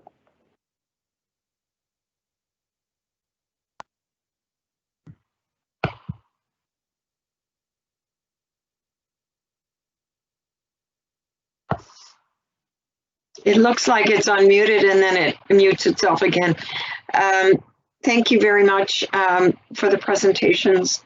I just want to mention too that we were really pleased, those of us in the governance world for police commissions, police boards, that someone from Truro was asked to join, invited to join the committee that was described by Chief Counsel and Chief Gray.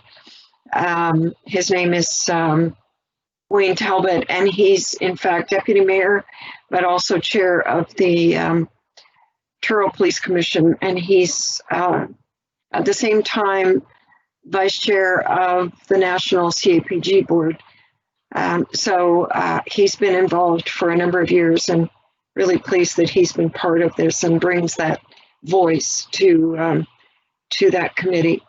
I just want to mention too, and give some credit to our chair, former chair, Natalie Borden, who developed this tracking document and has maintained it through her time as chair. And I believe she'll continue to do that.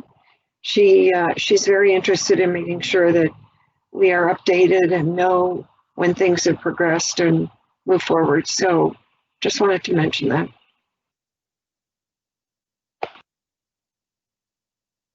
Yeah, thank you for that acknowledgement, because you're right. She definitely worked hard to make sure that that information was shared and continued to be shared. Commissioner Kent. Thank you, Mr. Chair. I'm wondering what you're all talking about, because I'm not sure that I've received anything on that tracking report. So I'm wondering if someone can check in to make sure I'm on a distribution list, and then I can get caught up. So I'll leave it at that. So I'm just just for looking back through clarification. my emails and I don't have anything. Okay, so if within the email that I don't know what email it was, with all the attachments, you don't, what's the last email you received with all the report attachments? Because it would be the name of the document would be 210118 BOP 1011. If you have that, but again, if you're not getting it, we'll make sure we'll deal with that offline to make sure that you're getting, we'll make sure that you're getting all the information. So sorry that you can't weigh in. we'll deal with it. And I believe I just flipped it to you, Becky. Thank you.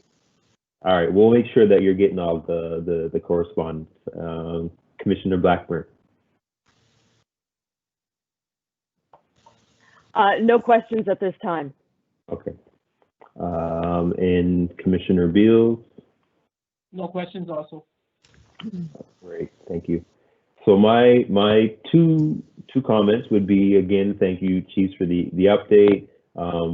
Chief Casella, you mentioned the Journey to Change, which is also a 5-day, and correct me if I'm wrong, 5-day training. Are you calling it a training, or what are we calling the Journey to Change program? Well, it is essentially training, and by training, we're hoping it's going to bring about positive change for the members of the service and hopefully the community. And it is 5 days. Okay. So it might be good for us in a future meeting to get with including the community members who helped, as many that are available, or if there's one person who would be designated to share how it came and developed, and maybe just a closed note version of what that looks like. That'd be great, because we kind of got a semi idea of what the African Canadian Experience program was when we first spoke about it, and I think the Journey to Change might be another opportunity for the commission to do that. So we'll, again, in agenda setting, we'll have that discussion of when we could do that, but I think it'd be great for us just to get that high level understanding of what that program looks like and what it means and how it's developed, and even getting a member or two from the community stakeholders to present with you if possible. Absolutely, Chair, and as you say, we can discuss it at agenda setting. The one of the main things about Journey to Change is focused on lived experience. So I think it would be beneficial to have some of our facilitators, presenters present if we can arrange it. Okay, great. So we'll have that discussion then. So thank you for willingness. The only other aspect is data when it comes to the we're not doing street checks, but when it comes to stops in general. So how are we presenting that information as updates to the public? And maybe we're not, and maybe because we haven't asked for it, but the reason why we're here, well, one of the reasons why we're here was from, FOI pop that happened some time ago with TBC and some other community partners who didn't want us to dig deeper, and then the Wartley report came, and et cetera, et cetera. Obviously, I'm short versioning this. So how will we present the information of, okay, we're not doing street checks. This is the data when it comes to folks from all the backgrounds that we've recognized within the Wartley report. How are we going to then present that information to see if there has been an improvement of the folks that are being stopped and the folks that are being engaged with our policing, but also, being transparent with that information. So through you, Chair, the work that the committee that I mentioned that's co-chaired by Deputy Chief McLean and Chief Superintendent Gray mentioned that Inspector Pepper is also on it, Kimberly Franklin's on it, the gentleman from Truro. That particular committee is exploring race-based data potentially as part of their work on a provincial level. And, I don't think they've had I believe they've only had 2 meetings so far. They do have academics on board, as I understand. I don't know exactly who they are, but I believe that there will be some further work and updates potentially coming out of that committee. I don't have them unless Chief Superintendent Gray had some other information I'll turn it over to. No, Chief Counsel is correct. I think, yeah, they've met a few times, but when it comes to actual an assessment, and let me know if I'm not paraphrasing what you were saying, Commissioner Smith, you want an assessment of how we're doing. We are relying on this provincial committee to give us that framework in order to then apply it to see how we're doing, if that makes sense, right? Until we can't, it's kind of a cart and horse kind of right. a piece. Nope. Yeah. So that's helpful information. So really, my point was, we're doing the work, and there's many arms and tentacles that are trying to get to one place. But really, the thing that drove us here was the data, and how are we using current data, past data, to show that, one, if the work is working, if it's not working, if just, what, I don't even want to assume what could it be, but just making sure that we're still trying to share as openly as we can that data. And as you mentioned, Chief, that it's with that group, they're looking at how to do that. So we'll just wait and see. And they've only had, third meeting will be coming up soon. They've only had a few meetings to have that discussion. So maybe, if not the next meeting, the meeting after, one of the asks could be what's their initial plan of thinking how to present that information to the public when the time comes.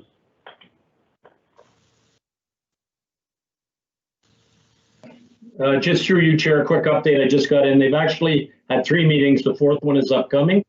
And the list for the dates of the meetings have gone out, and they're waiting to hear back on finalized agreements from members. So it sounds like they're getting some work done, and we'll have more for you as we go forward. Okay, great. Thank you. So we'll leave it at that and wait for the next update. Any other further comments from commissioners before we move forward?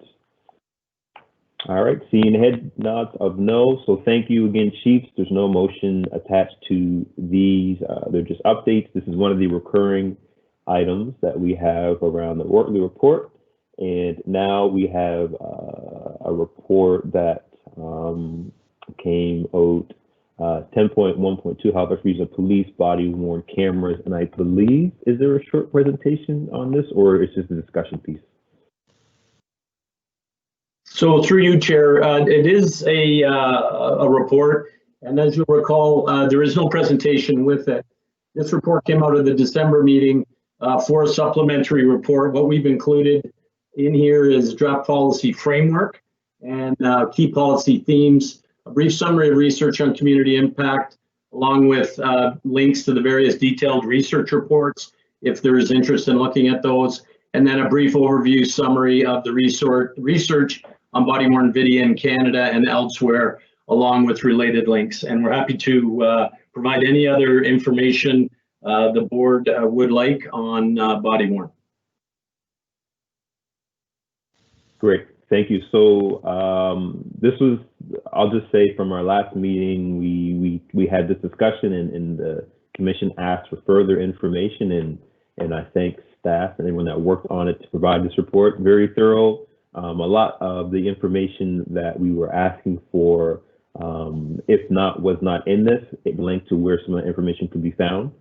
So I think, this is the type of, obviously it takes more work and resources and time to get here, but this is, on items like this, I think the type of information that we need to get right from the beginning. And I do applaud all the work that was done to get this to us now, because it was a well-written report. So before I make my comments, I'll start with the commissioners, with Commissioner McDougall.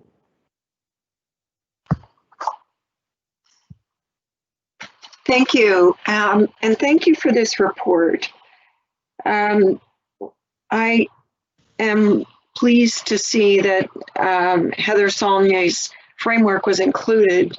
As a member of the National Board for CAPG, we've heard about the work that she's been doing to develop this framework, and it's been used as a way that other areas in the country have decided and framework they've used to adopt a body-worn video. And so I'm not sure if it's a best practice as yet, but there isn't, as your report says, as much information about the efficacy or the results of using video in Canada specifically. There's research for the States, but I think we're a bit different, and we're going to get there, of course, with more communities using the video. I did have a couple of questions that I just wanted to raise, and not necessarily to be answered this instant, but just to consider. One of the questions that I saw, or one of the items I saw a number of times reading through research, was that community should be engaged and in developing or helping develop policy. And I wondered, when we have our community survey on our agenda, and that we're going to be going forward, hopefully with something like that, that we couldn't kind of explore that area too through the survey.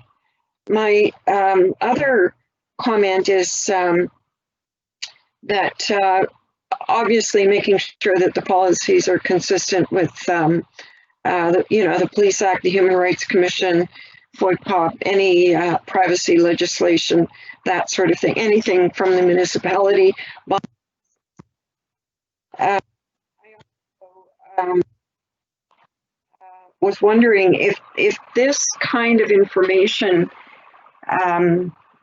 is going to require new fields in Versadex, because from what I've read, it says that the actual report, written report, is not replaced by this. So if anyone is using body-worn video, they will still have to do a report. So will there be that checkpoint that says there's also video for this call or whatever? And the idea of an annual audit was raised, and I'm hoping that we can include something about an audit that's to provide information back to the commission annually or every 16, 18 months as we decide. And I think that about covers off some of the questions I had around the research and what you've provided. I really liked having this so that we could delve deeper into the question of what's already happened. I'm sorry, there was one other item. The question about, it's on page 9 in your report, questions or concerns that have been raised that the body-worn video doesn't address underlying issues related to systemic racism. And it's something that I've sort of wondered, because I read another report that says that it almost is, video is blind to whoever is being dealt with. And I think it's important for us to think about that. I'm not sure what the answer is right now, but for us to consider as we go forward, if there's any way we can incorporate a policy and maybe be on the cutting edge for others in the country, but to really understand that point much better. Thank you. Thank you, Commissioner. I'm not sure if there's any comments from Chief at all.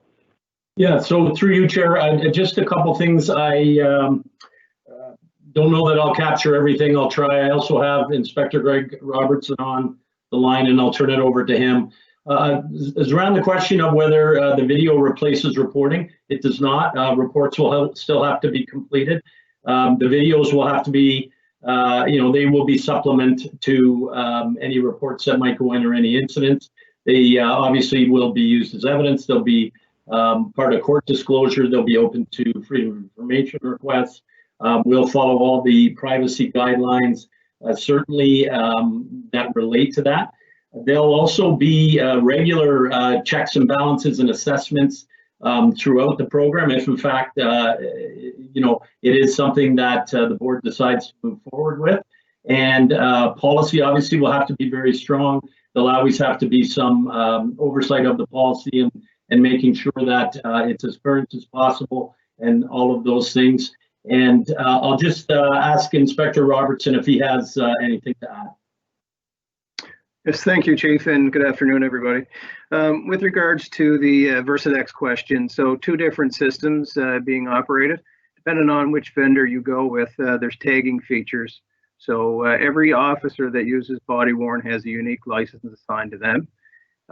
So if you were doing a report in Versadex, which is still going to be required, as are your officer notes, you would note, and I found this in research of other agencies and their policies, you would note video available. So as we discussed before, not every interaction is going to have video, but when it does, you would note it in your officer notebook. Similarly, in the Versadex report, you would put a header that says video available. And then after you finish your shift and it's uploaded, and you tag the video to match the Versadex Go report, the two eventually join together if it's a charge file at the court section, or if it's simply an interaction that's going to be cataloged and stored based on our retention policies. We would know that officer notes exist, Versadex report exists, as does the body worn video. And as far as the audit and compliance part, once the policy is established, then of course the regular checks with the compliance to the policy. And again, following other agencies and their existing policies, occasionally you do see them taken down from the website, added, adjusted based on their ongoing experiences with body worn camera. So it's a living document for most agencies because the technology is new and everybody's experiencing it in their own unique community context. So over time, I would expect a policy would be adjusted as necessary. That's all I have for that. Thank you. Great. Thank you. Any further comments, Commissioner McDougall? No? Okay. Commissioner Kent. None for me today. I'm on learning in a learning mode, just listening. Right. Thank you. Right. The fire hose. Commissioner Blackwood.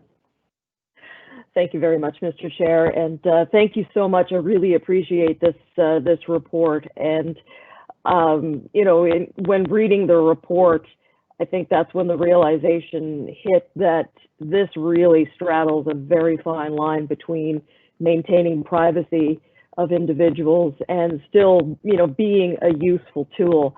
And I think we do have the capacity to do that.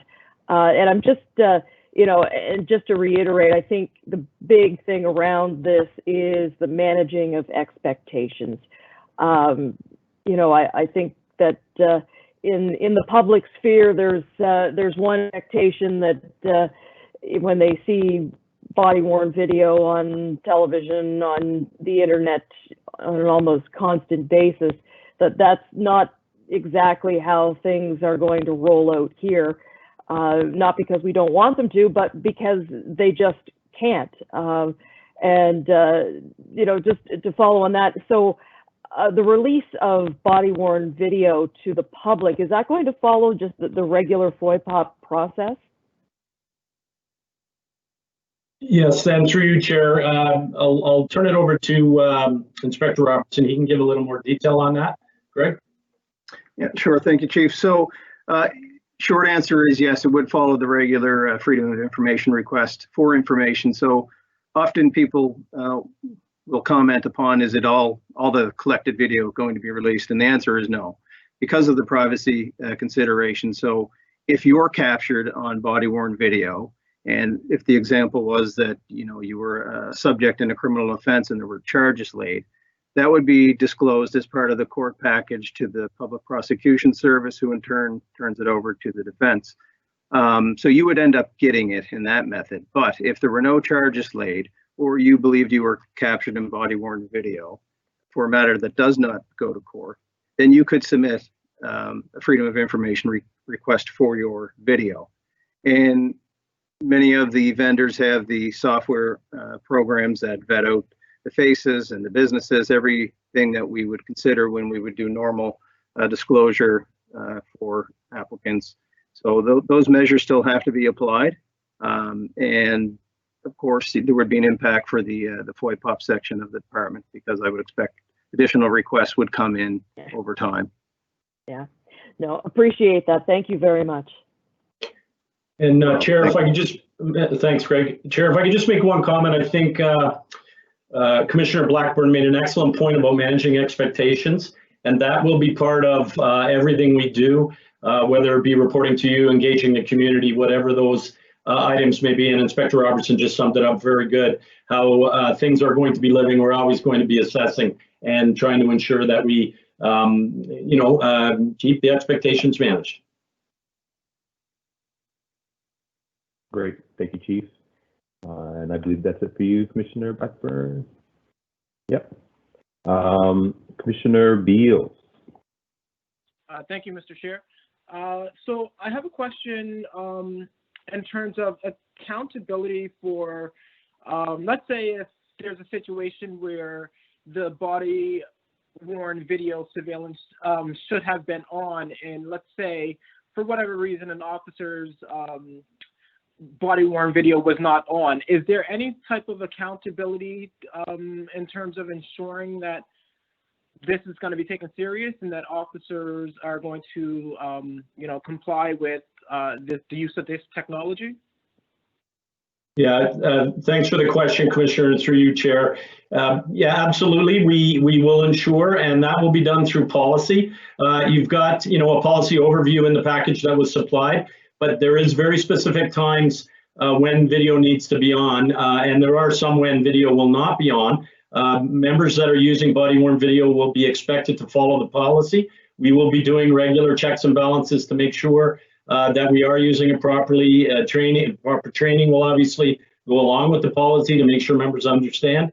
So yes, we will be following up on all those instances. Perfect, thank you. And so I just want to, I guess there's some dialogue in terms of whether or not this helps to improve outcomes for racialized groups and individuals. I just want to give my opinion, and my perspective on this is that it would absolutely help, especially with the way that I have personally and have heard how officers have treated some Black folks. My opinion is that, Black people are accustomed sometimes to be met with force and hostility when they're interacting with the police, whereas their white counterparts are typically met with compassion and understanding. So knowing that an officer's conduct is being recorded makes me feel that they will start to treat Black folks with respect. This, I think, will hopefully give public some calmness and feeling of comfort, knowing that their interactions with police is being recorded. And when we talk about enhancing public confidence and trust, I truly believe that this is a step in the right direction. to ensure that we can start to build back some of that trust and confidence that has eroded through the decades of Black folks and people from racialized groups being mistreated. So as I said, I think that this is absolutely a step in the right direction. And if we can bring some calmness and just having people feel that their interactions are being recorded and that they can feel safer, then I absolutely support it. So.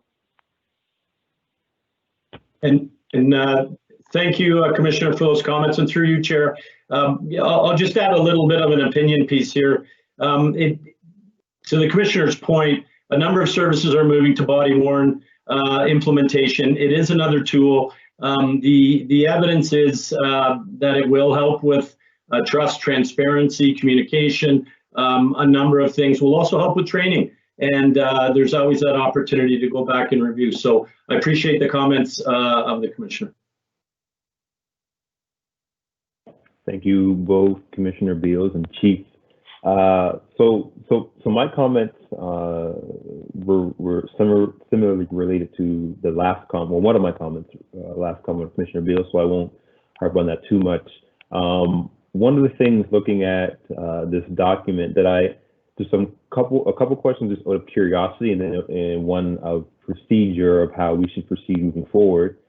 So, understanding that one of the things that we're looking at for our specific draft policy framework is that times where we wouldn't expect officers to record would be interacting with confidential informants. So, out of curiosity piece, like how do we not document those interactions? Because I know officers do document many of the things that they do, and most folks don't know that a lot of what officer does, they do document, but how does that information get captured or not?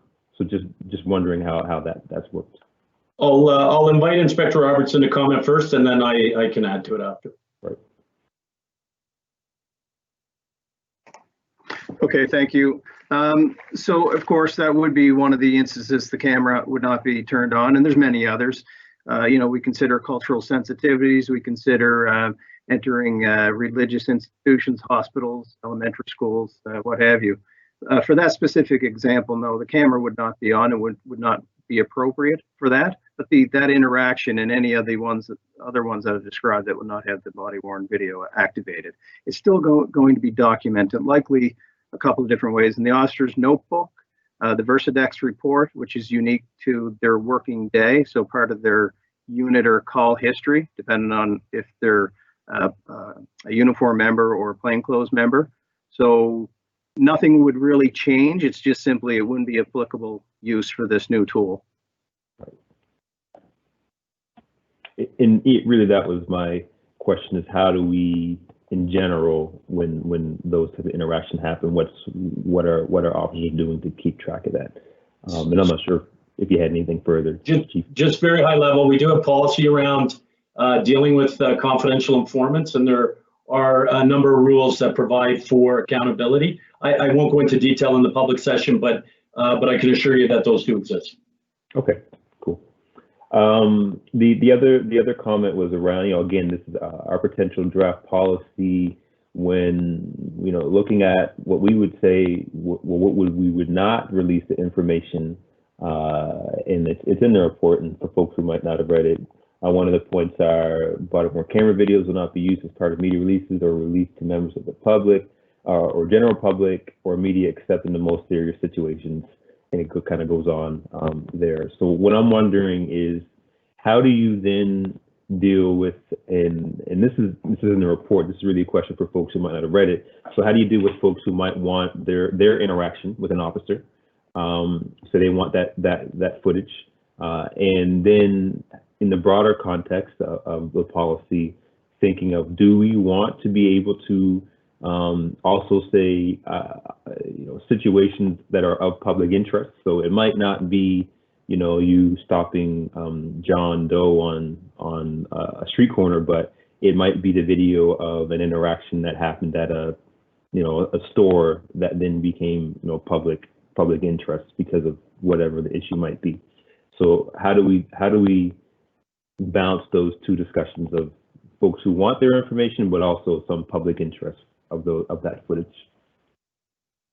So I'll invite Inspector Robertson in a second through you, Chair. That is covered in generally in the report under the privacy considerations on page 5. The regular way for people to obtain their information will be through Freedom of Information requests, and we expect, like a number of things, the volume of work in that area will probably increase, along with what we disclose, how it gets disclosed, and all those other types of things. So that will be ongoing interest for people who find themselves captured on video, and primarily will be held and funneled through, distilled through privacy requests. And we will be doing, if we go forward, a privacy impact assessment, and then I'll turn it over to the inspector. Thanks, Chief. So just an example, if we thought there was something of exigent reasons to release to the media, we would have to have the consent of the people in the video, including if it was, a store owner, a victim of a robbery or something. So once the consent is obtained, is there a possibility to consider using body-worn video that captured something or a suspect fleeing? You could consider it, but you'd have to have the consent of the others included in the video, including the business. So again, and maybe this example would, I'll just ask it and then you can kind of follow up. So say the media is looking for all body-worn camera footage that happened within, I don't know, I'll say Goddison Street area. How do you deal with something? Because that would be, a FOI pop request in general terms. We want information. I don't, that has to be specific, obviously, what you're looking for. But what if someone from media said we want all body-worn camera footage from this date and this date that happened on Goddison Street? How do you then deal with something like that? So it probably would look like a numeric answer to say there are X number of body-worn video footage available. But it would be very difficult because if we're following the established policy, it's the interaction with the individual that you're encountering. So the purpose is you're turning it on for calls for service where you're about to engage somebody in an investigative manner, ask for ID. So you're investigating something. So it's not just continuous recording for the beat officers walking Goddison Street, having the body-worn video on. That's not the desired purpose or what agency policies would indicate continuous recording. There's specific guidelines when it's activated. So it would be a difficult request to grant because it has contained within that footage a person's privacy, somebody that's come to the attention of the police by way of a call for service. Right. So to bring it down to four finer details, so say that request didn't came in any interactions with individuals who've been stopped by the police, you would have to go through the process of notifying that individual, notifying whoever might be in that video, and they'd have to give permission for that FOI pop. It's just like any other situation. So that would be a longer process. That's correct. I mean, depending on the vendor selected and the tagging features available in the software side of it, right? We would have to become familiar how we can search to retrieve the applicant's request. Okay. So I'm sure there's many different ways to search for the data, unique to individual officer license, calls for service. But location of service, again, I'd have to verify, which vendor has that software ability that you could put in location of the body-worn video, how it's tagged and stored. Okay. So thank you for those answers. So now for the commission, it's process. So how do we move forward? Because there's no motion attached to this report. Now we put our motion at the last meeting was to get further information, and that's what we got today. So I look at the commission to decide how they want to proceed. I have my thoughts and feelings how I think we should proceed, but before I share that, I'd like to hear from the commission how you feel we should proceed with moving forward or not with the body-worn camera conversation. And I'll start with Commissioner McDougall.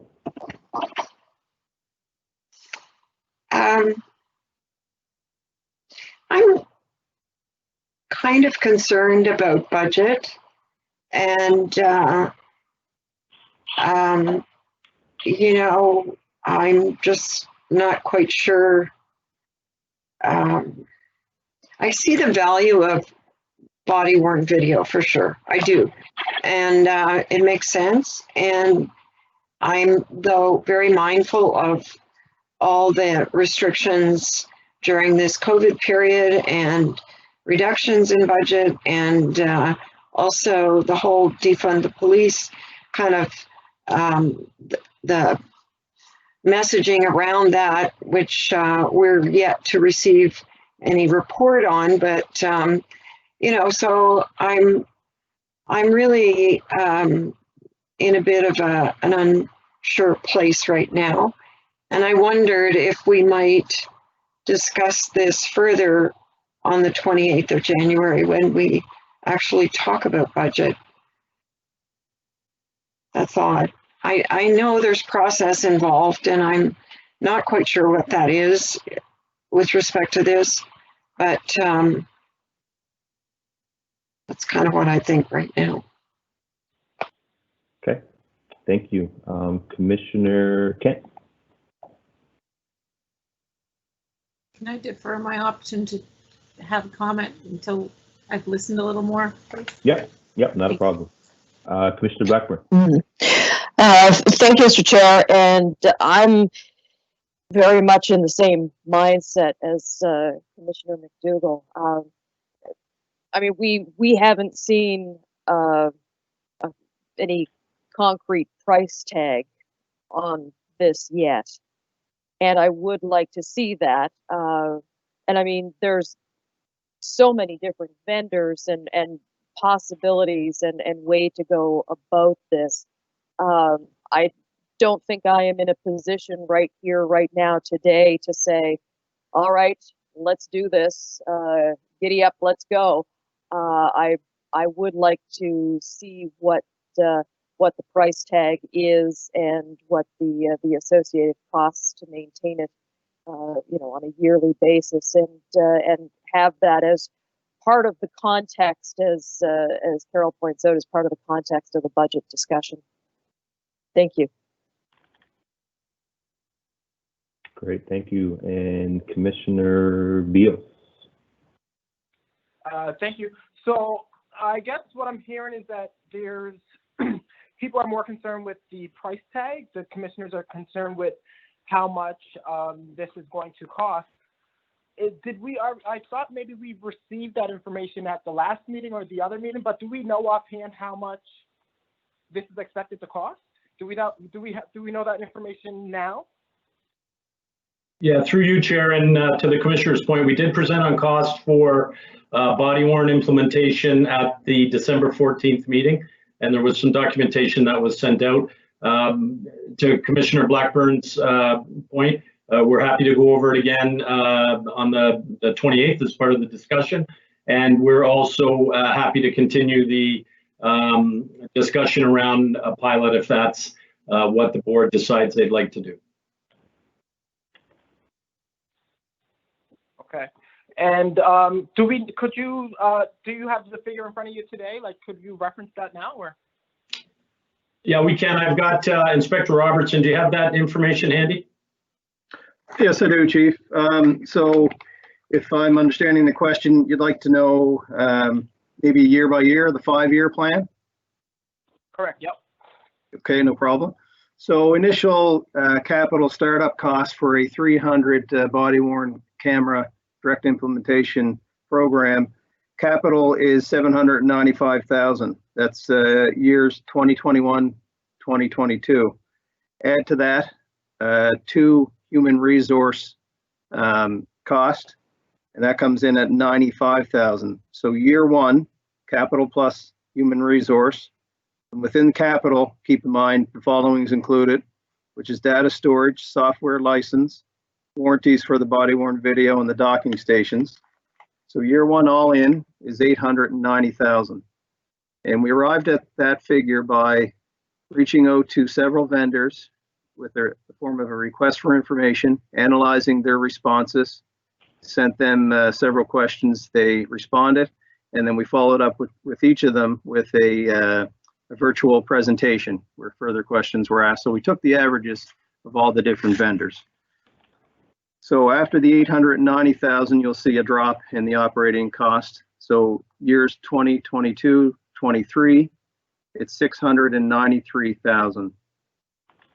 So your capital, meaning you already bought the cameras and the docking stations. So your operating cost after you pay for your capital is your ongoing data storage, your yearly license for software, the annual warranty for the docks and the body-worn video. And in year 2, we have a total of 4 civilian positions, and the human resource in year 2 is 313,000. So totals for year 2, 693,000. And then it becomes pretty predictable for the following 3 years. So the third year, which we call 23 to 2024, it's 701,000. The next year, 709. And the last year of a 5-year implementation program comes in at 717,000. So all in 5-year, 300 camera deployment, 3.7 million.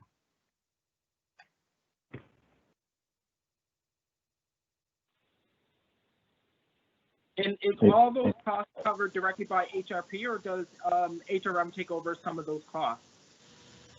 My understanding is capital cost would be, the year 1 capital cost would be covered by HRM's capital planning program.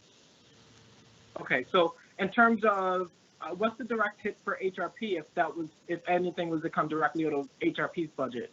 Is there a breakdown for that? So I'll just, if it's okay, Chair, I'll just come in. I see Jane Fraser has come on the screen, and I'll turn it over to her. And it's important to know that, and just a reminder that any decisions by the board will get moved forward to council or not, depending which way they go. And obviously we'll rest there. So I'll turn it over to Jane Fraser for additional comments. Thank you, Chief. Mr. Chair, through you to the committee. So the HRP's capital request forms part of HRM's total capital budget. So they are treated as any other business unit for capital purposes. So they would be, their projects would be evaluated based on state of readiness, criticality, need, those types of things, and we'll go in the mix that way.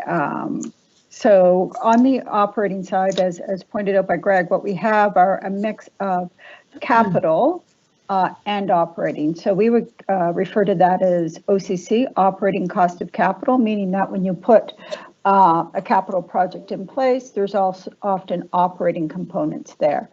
That funding would be considered as part of the capital ask and acknowledged. So if it was moved forward, there would be work done to determine what the operating impacts are, and that would become a budget pressure going forward for HRP in future budget years. Thank you. Do we have, is there a sort of a rollout? If this was to be approved, when would we expect to see, to start to see actual body-worn video surveillance coming onto the streets? Like, what's the rollout look like? So we did present through the chair at the December 14th meeting, but I'll ask Inspector Robertson just to give that information again. Sure. So the slide number 5 from the last presentation, you can find it online. It's the plan for phased implementation. So subject to approval, funding approval, phase 1 would be the winter of this year. And that would include drafting an RFP, finalizing the policy, and completing a privacy impact assessment. And then phase 2 is the spring and summer of 2021. That involves the procurement process, hiring the first 2 human resource positions required, finalizing the PIA, finalizing our training of the officers. Phase 3 is the fall and winter of 2021. This is actually obtaining the body-worn video and the required equipment, our infrastructure and network upgrades, and initial deployment to the traffic members. Phase 4 includes the spring and summer of 2022. It's the final 2 human resource positions. All officers are expected to be trained at this time, and we would roll out deployment to the patrol division on all watches. Final phase is the fall of 2022, spring of 2023, and this is considering rolling out to any other positions within the department and an initial evaluation of the body-worn video program. Those are the 5 phases. Perfect. Thank you. Thank you. Mr. Chair, if I may just add, HRM's capital budget is scheduled to be presented in front of Regional Council at Committee of the Whole on Budget on February the 24th. Okay. Great, thanks. Any further comments, Commissioner Beal? No, I just wanted to, echo that I think it's just the use of this technology is important. I think that residents and communities, citizens are looking for us to take swift action in terms of how we are, building and developing and enhancing public confidence and trust in the police department. And I think that this is not first off, it doesn't seem to be like overly expensive. So I don't think that we have to sort of take an extensive period of time to make a decision. So personally, I think that I'd be ready to make a decision today. Okay. Great. Thank you. Thank you for that, Commissioner Beal. So my comments around moving forward today is, and I'm not sure why I hear echo. Check 1, 2. Okay, I'm good. So I look at today and I'm thinking of it in two categories. One as commissioner for the board, but also as a counselor. And Jane is here, so she can understand that I feel for us as HRM what this budget means, especially for COVID. And I'm still not sure, and maybe that hasn't been given yet, but I'm not sure if the envelope has changed for HRP from the last time we had a discussion around what the budget looks like. So before I comment further, I'm just wondering if anything has changed since our last discussion when we talked about the budget. Mr. Chair, through you to the committee, the operating budget target is the same as it was back in the last time we met in January or December, possibly. Thanks. Right. Thank you. So in saying that, one of my concerns is twofold. One is the budgetary aspect of, in a nutshell, for what we're asking for, it isn't a lot, but we're also talking about a conversation and something that we've endorsed, having that conversation around what defunding means and whether or not you believe that this falls under the category of defunding or reallocation or adding to the police budget. Don't know, and I'm not going to proceed what that might mean for folks. But there is that discussion of if we do this is something that we haven't budgeted for, which means that we need to add money to the budget. So there's that conversation, but also the fiscal aspect of it is. We are in a tight space, and even looking at the police budget without adding this, there are some pressing items of just want to make sure that we have. The other piece of it too for me is I still, and I had many conversations with advocates, community members since our last meeting around this, and even it's funny, the poll that I did on social media got a lot of response, and there were folks who were very interested in us having it, but almost every time somebody made a comment but we want to make sure the policy is right. So I know that staff are committed to making sure that we put policy in place, but that will work from how we're looking at it now in Combs. That would happen as we are already putting money in the budget to purchase the cameras.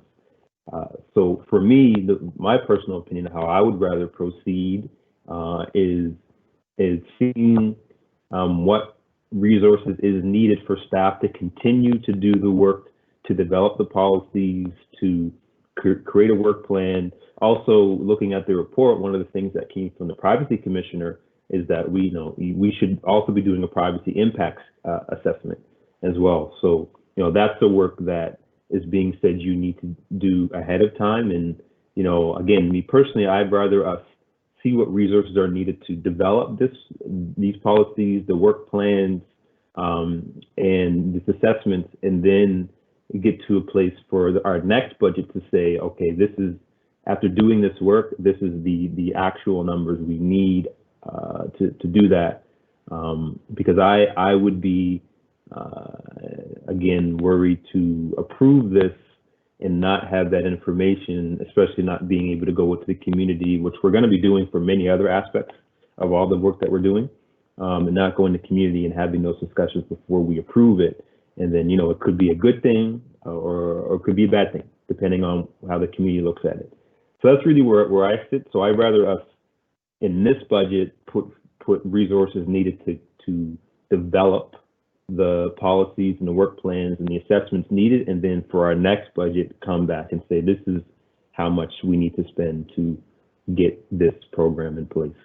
So that's my opinion, and then I see that Councillor Kent has a comment. So that's really where I sit, and I have a motion I could do to do that, but I also don't want to impose this on the commission without having a discussion.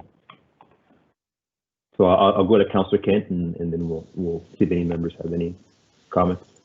Thank you. I recognize, Mr. Martin, that we're limited time, so I'm going to keep this short.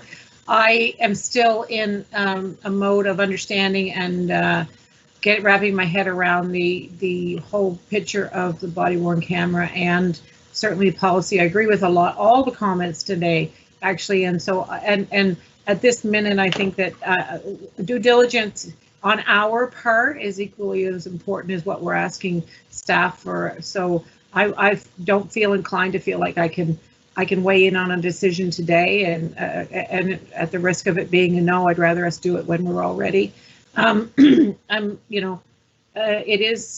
are mixed feelings out there of whether or not this is the right choice, and if we obviously, by the mere fact that we continue down this road, we're showing a leap of faith and a trust that we're going in the right direction. We don't ask staff and the departments to do all this kind of work if we're not going in a direction of potentially supporting it. We're just wanting to have all of our information well in hand, understand it ourselves, the public understand it as well, and know what's at play. And from a budget perspective, I need to see all of it put together. So even if there's something we can come back with next week, that would be helpful. Every step makes it puts it in the direction of going forward. So for now, I'm gonna just say that I would rather not make a decision on it today. Gives me a little more homework time because December 14th was my first meeting of any part of it. I know, I'm just waving the flag as like, peace, folks. I need some time. To make good decisions. Thank you. So, so I've heard that from two commissioners so far that the approach of slower approach of getting more information. I heard from one commissioner that rather be interested in approving it today so we can move forward and not go back. Oh, Marty, I see you popped up. Do you have any further comment? No. Okay, sorry. Lindell, if you don't mind. I somehow took myself out of the meeting by accident, and okay. I'm just returning. That's all. Okay, no worries. Yeah, Commissioner Bill. Yeah, thank you. So somebody mentioned that the capital budget meeting is scheduled for February. Is that the only is that an annual meeting, or is there one coming up, or is this just a yearly meeting and that's it? Mr. Chair, through you to the committee. So that is where we present the annual capital budget. What we will be doing is presenting the budget to be funded for 21-22 and then 3-year outlook. So you will see some projects that are in what we call year one, which will be the current fiscal year for 21-22, and then the years out there. We do this on a regular basis, part of the normal budget process. So they'll go in front of regional council. Council will debate the projects. They'll ask us all sorts of good questions. There may be projects that they would like to have advanced or deferred. And then that goes through the normal process of being added to what we call the budget adjustment list. If there's projects to be advanced that aren't in the time schedule that regional council would want to have on that one. It is regional council that determines the full capital budget in that process. Okay, so if we were to not make a decision today, does that impact how we can move forward from a budget perspective? No, I don't believe so, Commissioner. Okay. That's all I have. Thank you. Okay, thank you, Commissioner McDougall.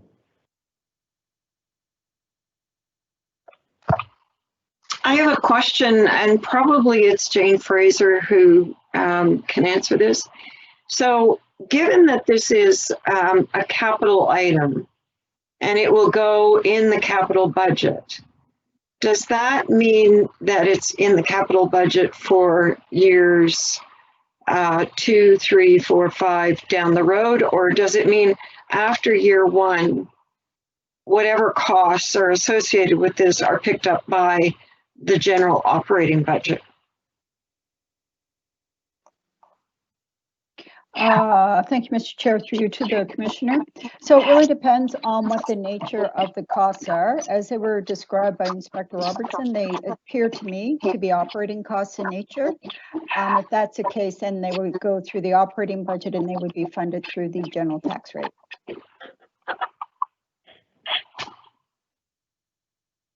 Thank you. So that's it for you, Commissioner McDougall. So we're still in a place where we need to make some sort of decision, whether it's holding this discussion off until budget, whether it's we don't support the implementation, but we left it last meeting to come today.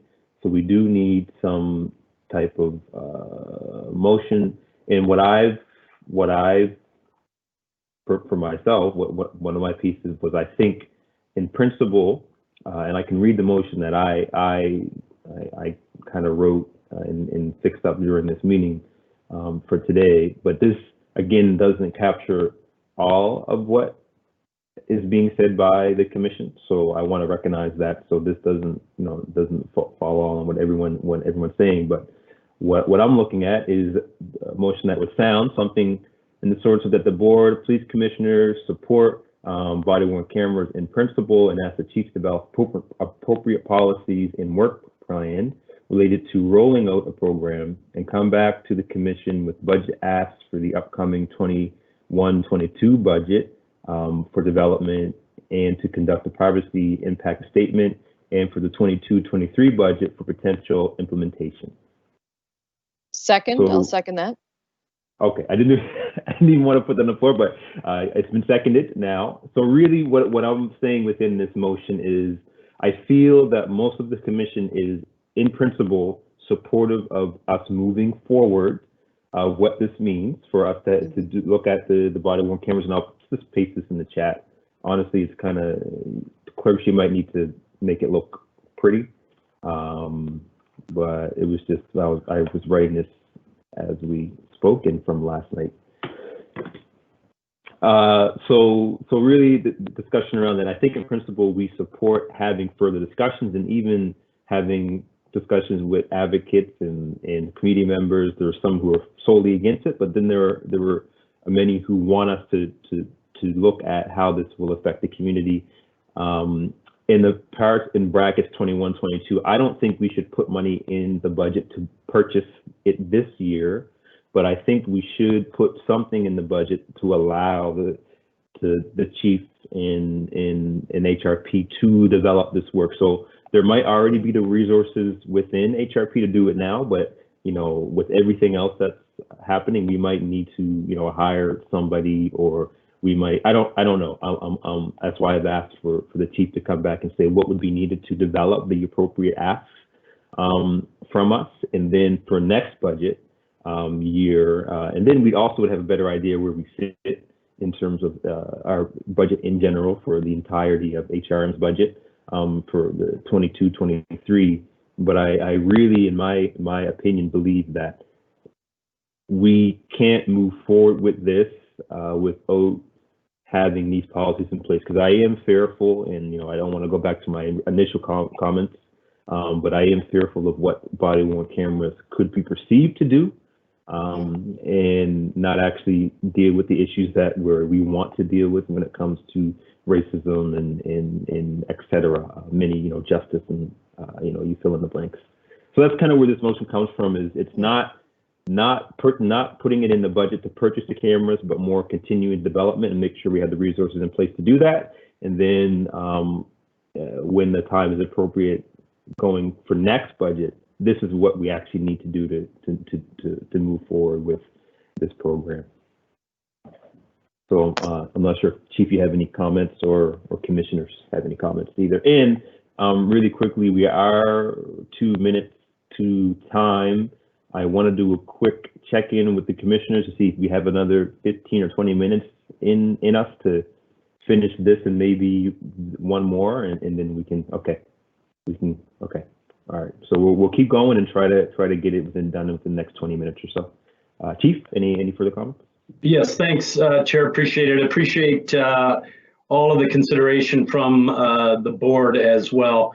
And I just want to understand that I have it correctly. I'm not sure if I'm getting 2 things or 3 things for you. So one of them is we are going to prepare a policy, a fulsome policy on what it would look like here for the Halifax Regional Police. Number 2 is we are going to conduct the privacy impact assessment through the Privacy Commission. I don't have a timeline on that, so I'll need a little bit of indulgence to get back on you. And then number 3, did I hear that the board would like us to do community consultation as well, and then package it all up for a potential budget submission in 22-23? Is that my understanding? Right, and I'm assuming that community consultation, we could package it in with the other ones that we have planned, because it's around the same. It's around the same discussion, and we wouldn't have to make a separate one. Absolutely, we could package it up as part of the survey, or find another mechanism that's suitable and palatable to all. I just wanted to clarify the 3 items, just so that we can prioritize the work heading into the 22-23 budget year. And I think I heard Commissioner Beals, and really quickly before I go to you. But for the 21-22, our budget now, it would be what resources are needed for you to complete that work. So that'd be the other. And I appreciate that, and I appreciate that opportunity. So I'll confer with staff, and we'll have something back to you as soon as we can. Okay, great. Commissioner Beals? Yeah, Linda, you actually just asked my question, so thank you. But I wanted to, I think you said the 2023 year. So are we looking at 2023 for rollout, or are we looking, or does the work, I'm assuming that we're saying that we're starting the work now, per se, but without a rollout, and put the resources in the budget for 2022 to 2023 with a expected rollout for 2023. Is that correct? I'm just looking for some clarity in terms of when we're hoping to start some of the actual rollout. Chief, do you want to? Yeah, so I just go back to my understanding and to Commissioner Beals' point. The rollout, if we were to go 21-22, would happen in 2021. So if we're going to defer, do the work that's been requested, package, some extra details, more budget information. It would be for the following budget, not this year's, 22-23 with implementation, provided approvals at the same time next year. Implementation would commence some.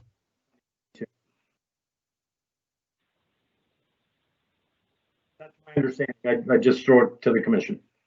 Yep. That would be my understanding as well, and Commissioner Beals, any further? No, that works for me. Thank you, Chief. Okay. So, Clerk, I put the motion in the chat. I don't know if there's anything you want to, again, I didn't even send this off because it was me thinking of how I would want to move forward. So it might need some sprucing up a little just to make it, I don't know, to make it look nice. But I will read it off again just for folks who are following along, that the Board of Police Commissioners support BWC body worn cameras in principle, and ask the Chief to develop the appropriate policies and work plan related to rolling out the program and come back to the Commission with the budget asks for the upcoming 21-22 budget for development, and to conduct a privacy impact statement, and for the 22-23 budget for potential implementation. Clerks, you might need to tighten up the budget piece just so it's clear that 21-22 is just for development and to conduct the assessment, and then 22-23 would be for us, if the commission at the time agrees, for us to actually implement the program with the work that was done.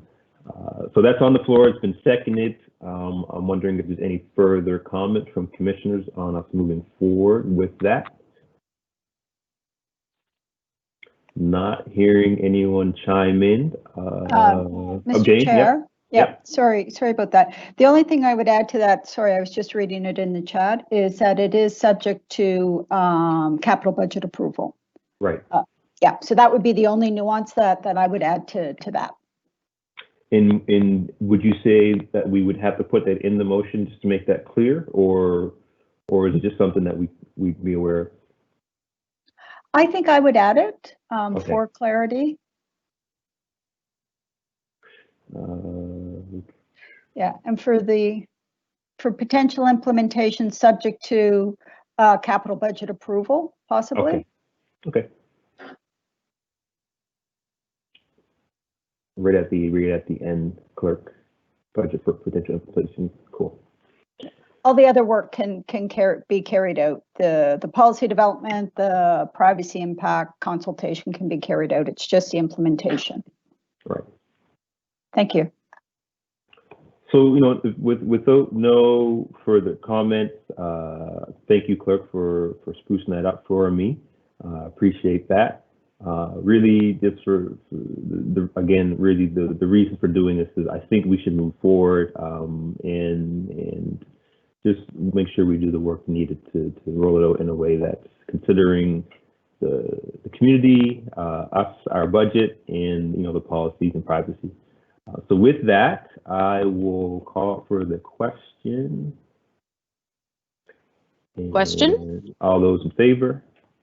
Aye. Aye. All those opposed? All right, that moves. So One quick thing, Mr. Chair, is Yeah. it possible to get a motion to extend the time for the meeting? Just wanted to stay consistent on that. Thank you. Yeah, motion to extend the meeting. I move that we extend the meeting by 15 minutes. Seconded by Carlos. Great. Work quick. That works. Thank you. All right. So thank you everybody for that. You'll need to call a vote for that too. I apologize. Oh, sorry. Sorry. Everyone, all those for the extended meeting. Aye. All those opposed? Seeing none. Thank you, clerk. And we didn't put a timeline on this, but because we're asking for this information to come for our 21-22 budget, I'm assuming that it will come before our budget discussions and what that means. And the chief said he can get that to us for that. So moving on to 10.2.1, Sorry, making sure. Yeah, 10.2.1, Commissioner McDougall, Board of Police Commissioners Policy Manual motion. Thank you. So a little bit of context here. When I joined the board in 2017, there were no policies for us, and there was a report on governance from previous commissioners advocating for the development of policies. And so I worked with, at that time, Commissioner Mason, and we developed 4 or 5 policies initially, and that were supported, approved, and voted on, and approved in April of 2018. In September of 2018, an additional policy was added on stakeholder engagement. And then following one of our work plan meetings from 2019, we suggested, or we wanted to add another 4 policies to the manual. So those policies were in fact approved in February 2020, and then the final one, September 2020. As part of the work plan as well, I agreed to look at all of these policies and go through them and clean them up, and make sure that spelling was correct, spacing was consistent, that the list of definitions were the same through everyone. And so I did that. They then went again to legal, and Catherine Salzman reviewed them and came back. They are now back to us for approval. I can appreciate that not everybody has had the chance to sit down and read through every single word and agree to every single word, but I think it would be good for us to approve the manual itself, having all of them in one place, and the idea that they can go to, that they're going to be posted on the website for the Board of Commissioners. And, as time goes by, they can be amended. So somebody reads through and says, there's something in this particular policy that I didn't catch before, we can always adjust it. But just to get them into a place where they're ours, we've approved them, they go on the website, they've been approved by legal services. So I'm asking for all of you to support these. And I have a motion, which you can see in your package, that we approve and adopt the revised manual, and that we actually post it to the Board of Police Commissioners webpage. So, since you're going, can you read the motion, please? Yes, I can. Did you want to? Oh, we need to do that before we can talk about it. That the Board of Police Commissioners approve and adopt the revised Board of Police Commissioners policy manual as circulated at the January 18, 2021 meeting of the Board of Police Commissioners. And second, make the approved Board of Police Commissioners policy manual available to the public by having it posted to the Board of Police Commissioners webpage on halifax.ca. I'll second that. Thank you. Seconded by Councillor Blackburn. And any further comments, Councillor McDougall or Commissioner? No, I think I've given context and explained the background, and that we can easily adjust and adopt or adjust them and change as necessary, as long as we record the dates. So I don't have anything else to add. Great, thank you. Councillor Kent. Thank you. Yes, Mr. Chair, I'd just like to thank Carol for and the committee members to the past who have brought it forward. It is certainly a comfort to me to know that there is something coming forward. Committee is, with the responsibility such as this, really should have these policies. So I'm certainly in favor of it. I trust that a lot of work has gone into it now, and as she said, if we can adjust and help this document evolve. So, but pleased to support it. Thank you, Commissioner Blackburn. Thank you very much, Mr. Chair. No, nothing really to add other than this just builds upon work that's already been done. And I think this is something that, we should be reviewing these policies, maybe not on a yearly basis, but perhaps every 2 years.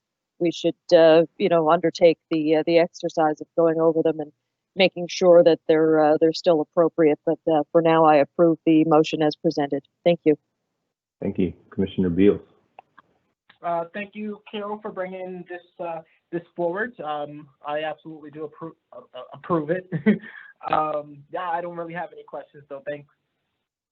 Thanks. And again, Carol and all those involved, thank you for all the work on this. And as you said earlier, this didn't exist before, and I know that there's some past members who are no longer on the commission that were working on this initially, and then you're continuing that work. For me, writing motions and getting myself accompanied to the Board of Police Commissions, I frequently, and I have it saved on my computer. The policy manual is something that I referenced a lot. So with those documents, I feel that some of the things that even I've asked for would have not only taken longer, would have been really hard to reference why it was the mandate of the commission. Because without those documents, we really didn't have clear mandate and vision and goals of what we valued as the commission. So I 100% approve this and really thankful for this work that really helps guide not only us but also the public of just what our role is and how we can be effective. So again, I'm not going to belabor it. I thank you so much for this work, and we'll call for the question if there's no further comments. Question's been called. All those in favor? Aye. Aye. All those opposed? Seeing none opposed, that passes. Again, thank you, Commissioner McDougall and everyone that's been involved in that work. So we're pretty much at the extension of time, and we can probably move our defer 10.3, the updates, commissioner updates, the HRP and RCMP police chief updates. There are no added items. I'm wondering, Commissioner McDougall, do you want to do the update from the Committee on Independent Police Working Group now? Do you think it could be safe for next meeting? How? I just want to be respectful of folks' time that are here. I think we can do this quickly. I, in fact, am not going to speak to this. Lisa will do that. We've worked together on this, but I've also been, I guess, notified that we do need a terms of reference for this committee, and and we need a motion to say we're going to do that. So I believe there's a motion that we can support once Lisa's finished adding her remarks, and we can then, which will then give us the power to go away as a subcommittee and develop the terms of reference based on the information that we've already seen from Elle Jones and the way she wants to structure the committee. Sure. So, does that work? Yep. So really quickly, in terms of or Lindell, you could simply put the motion on and then get Lisa's remarks, and then right. I think it might be a better idea. Yeah, that was going to be my question. Okay. If we can, if that was possible. Okay. So if you want to put the motion forward and then you can do your comments, that'd be great. Okay. The motion here is that the Halifax, and thanks to Ian, Halifax Board of Police Commissioners, 1, direct the working group formed on November 16th, 2020 to determine the composition of the Committee on Defunding, to draft terms of reference for the Committee on Defunding work based upon the report supplied to the Board of Police Commissioners at the board's December 14th, 2020 meeting, and submit these draft terms of reference to the Board of Police Commissioners for consideration and ratification by the Board of Police Commissioners at a future meeting. So this really doesn't prevent work from progressing forward, but it helps to define the work that we've already agreed that L. Jones will undertake on our behalf. Mandel, can you get a seconder? Yep. Commissioner Blackburn. I'll second that. Yep. Cool. So this is a great starting point. Commissioner Blackburn, you want to Sure thing. elaborate? Yeah, and thank you so much to L. Jones. We had a great meeting last week in which she updated me. There is a written update as well that has been submitted, so I think the clerk's office has that as well. Elle intends to update us personally at the next meeting, so I won't go into too many details, but they are very much progressing. They've got the letters drafted to community organizations that they're asking organizations to perhaps choose community members to sit on the committee. So this isn't just a one person populating the committee situation. That the group is Elle and the group are going out to community organizations to help with this. They're also reaching out to select members with lived experience in areas emphasized by the proposal, so that work continues. They are anticipating that a full committee meeting will happen late this month or early next month, and the public engagement will include questionnaires, feedback from available community members, and also I think they're going to be conducting a survey as well, and they're anticipating the final report to be ready in May.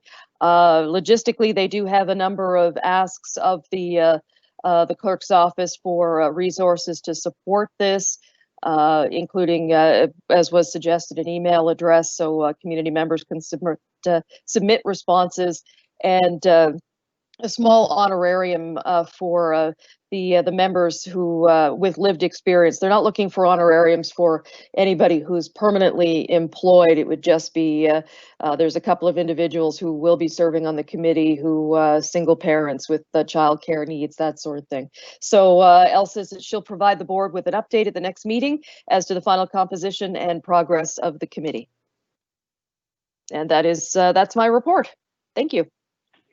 Great, thank you for that. And if there's any questions, I'll let commissioners pop in, but I think it'd be great to, while we have Ms. Jones on the board or at the board, that'd be probably the best time to pose any questions, but feel free to chime in now if you have any comments or questions. No, see no one pop in. Again, thank you for that update. The motion is on the floor. Let me get my, question's been called. All those in favor? Aye. All those opposed? Seeing none. Thank you. So I'd ask that we, because of time, the commissioner updates 10.3, 10.4, the HRP and RCMP chief updates be deferred until next meeting. Sorry, Chief, I know you were at the edge of your seat wanting to give us that update. And there's no added items. There's no other. So do we need to do a formal deferral of those items?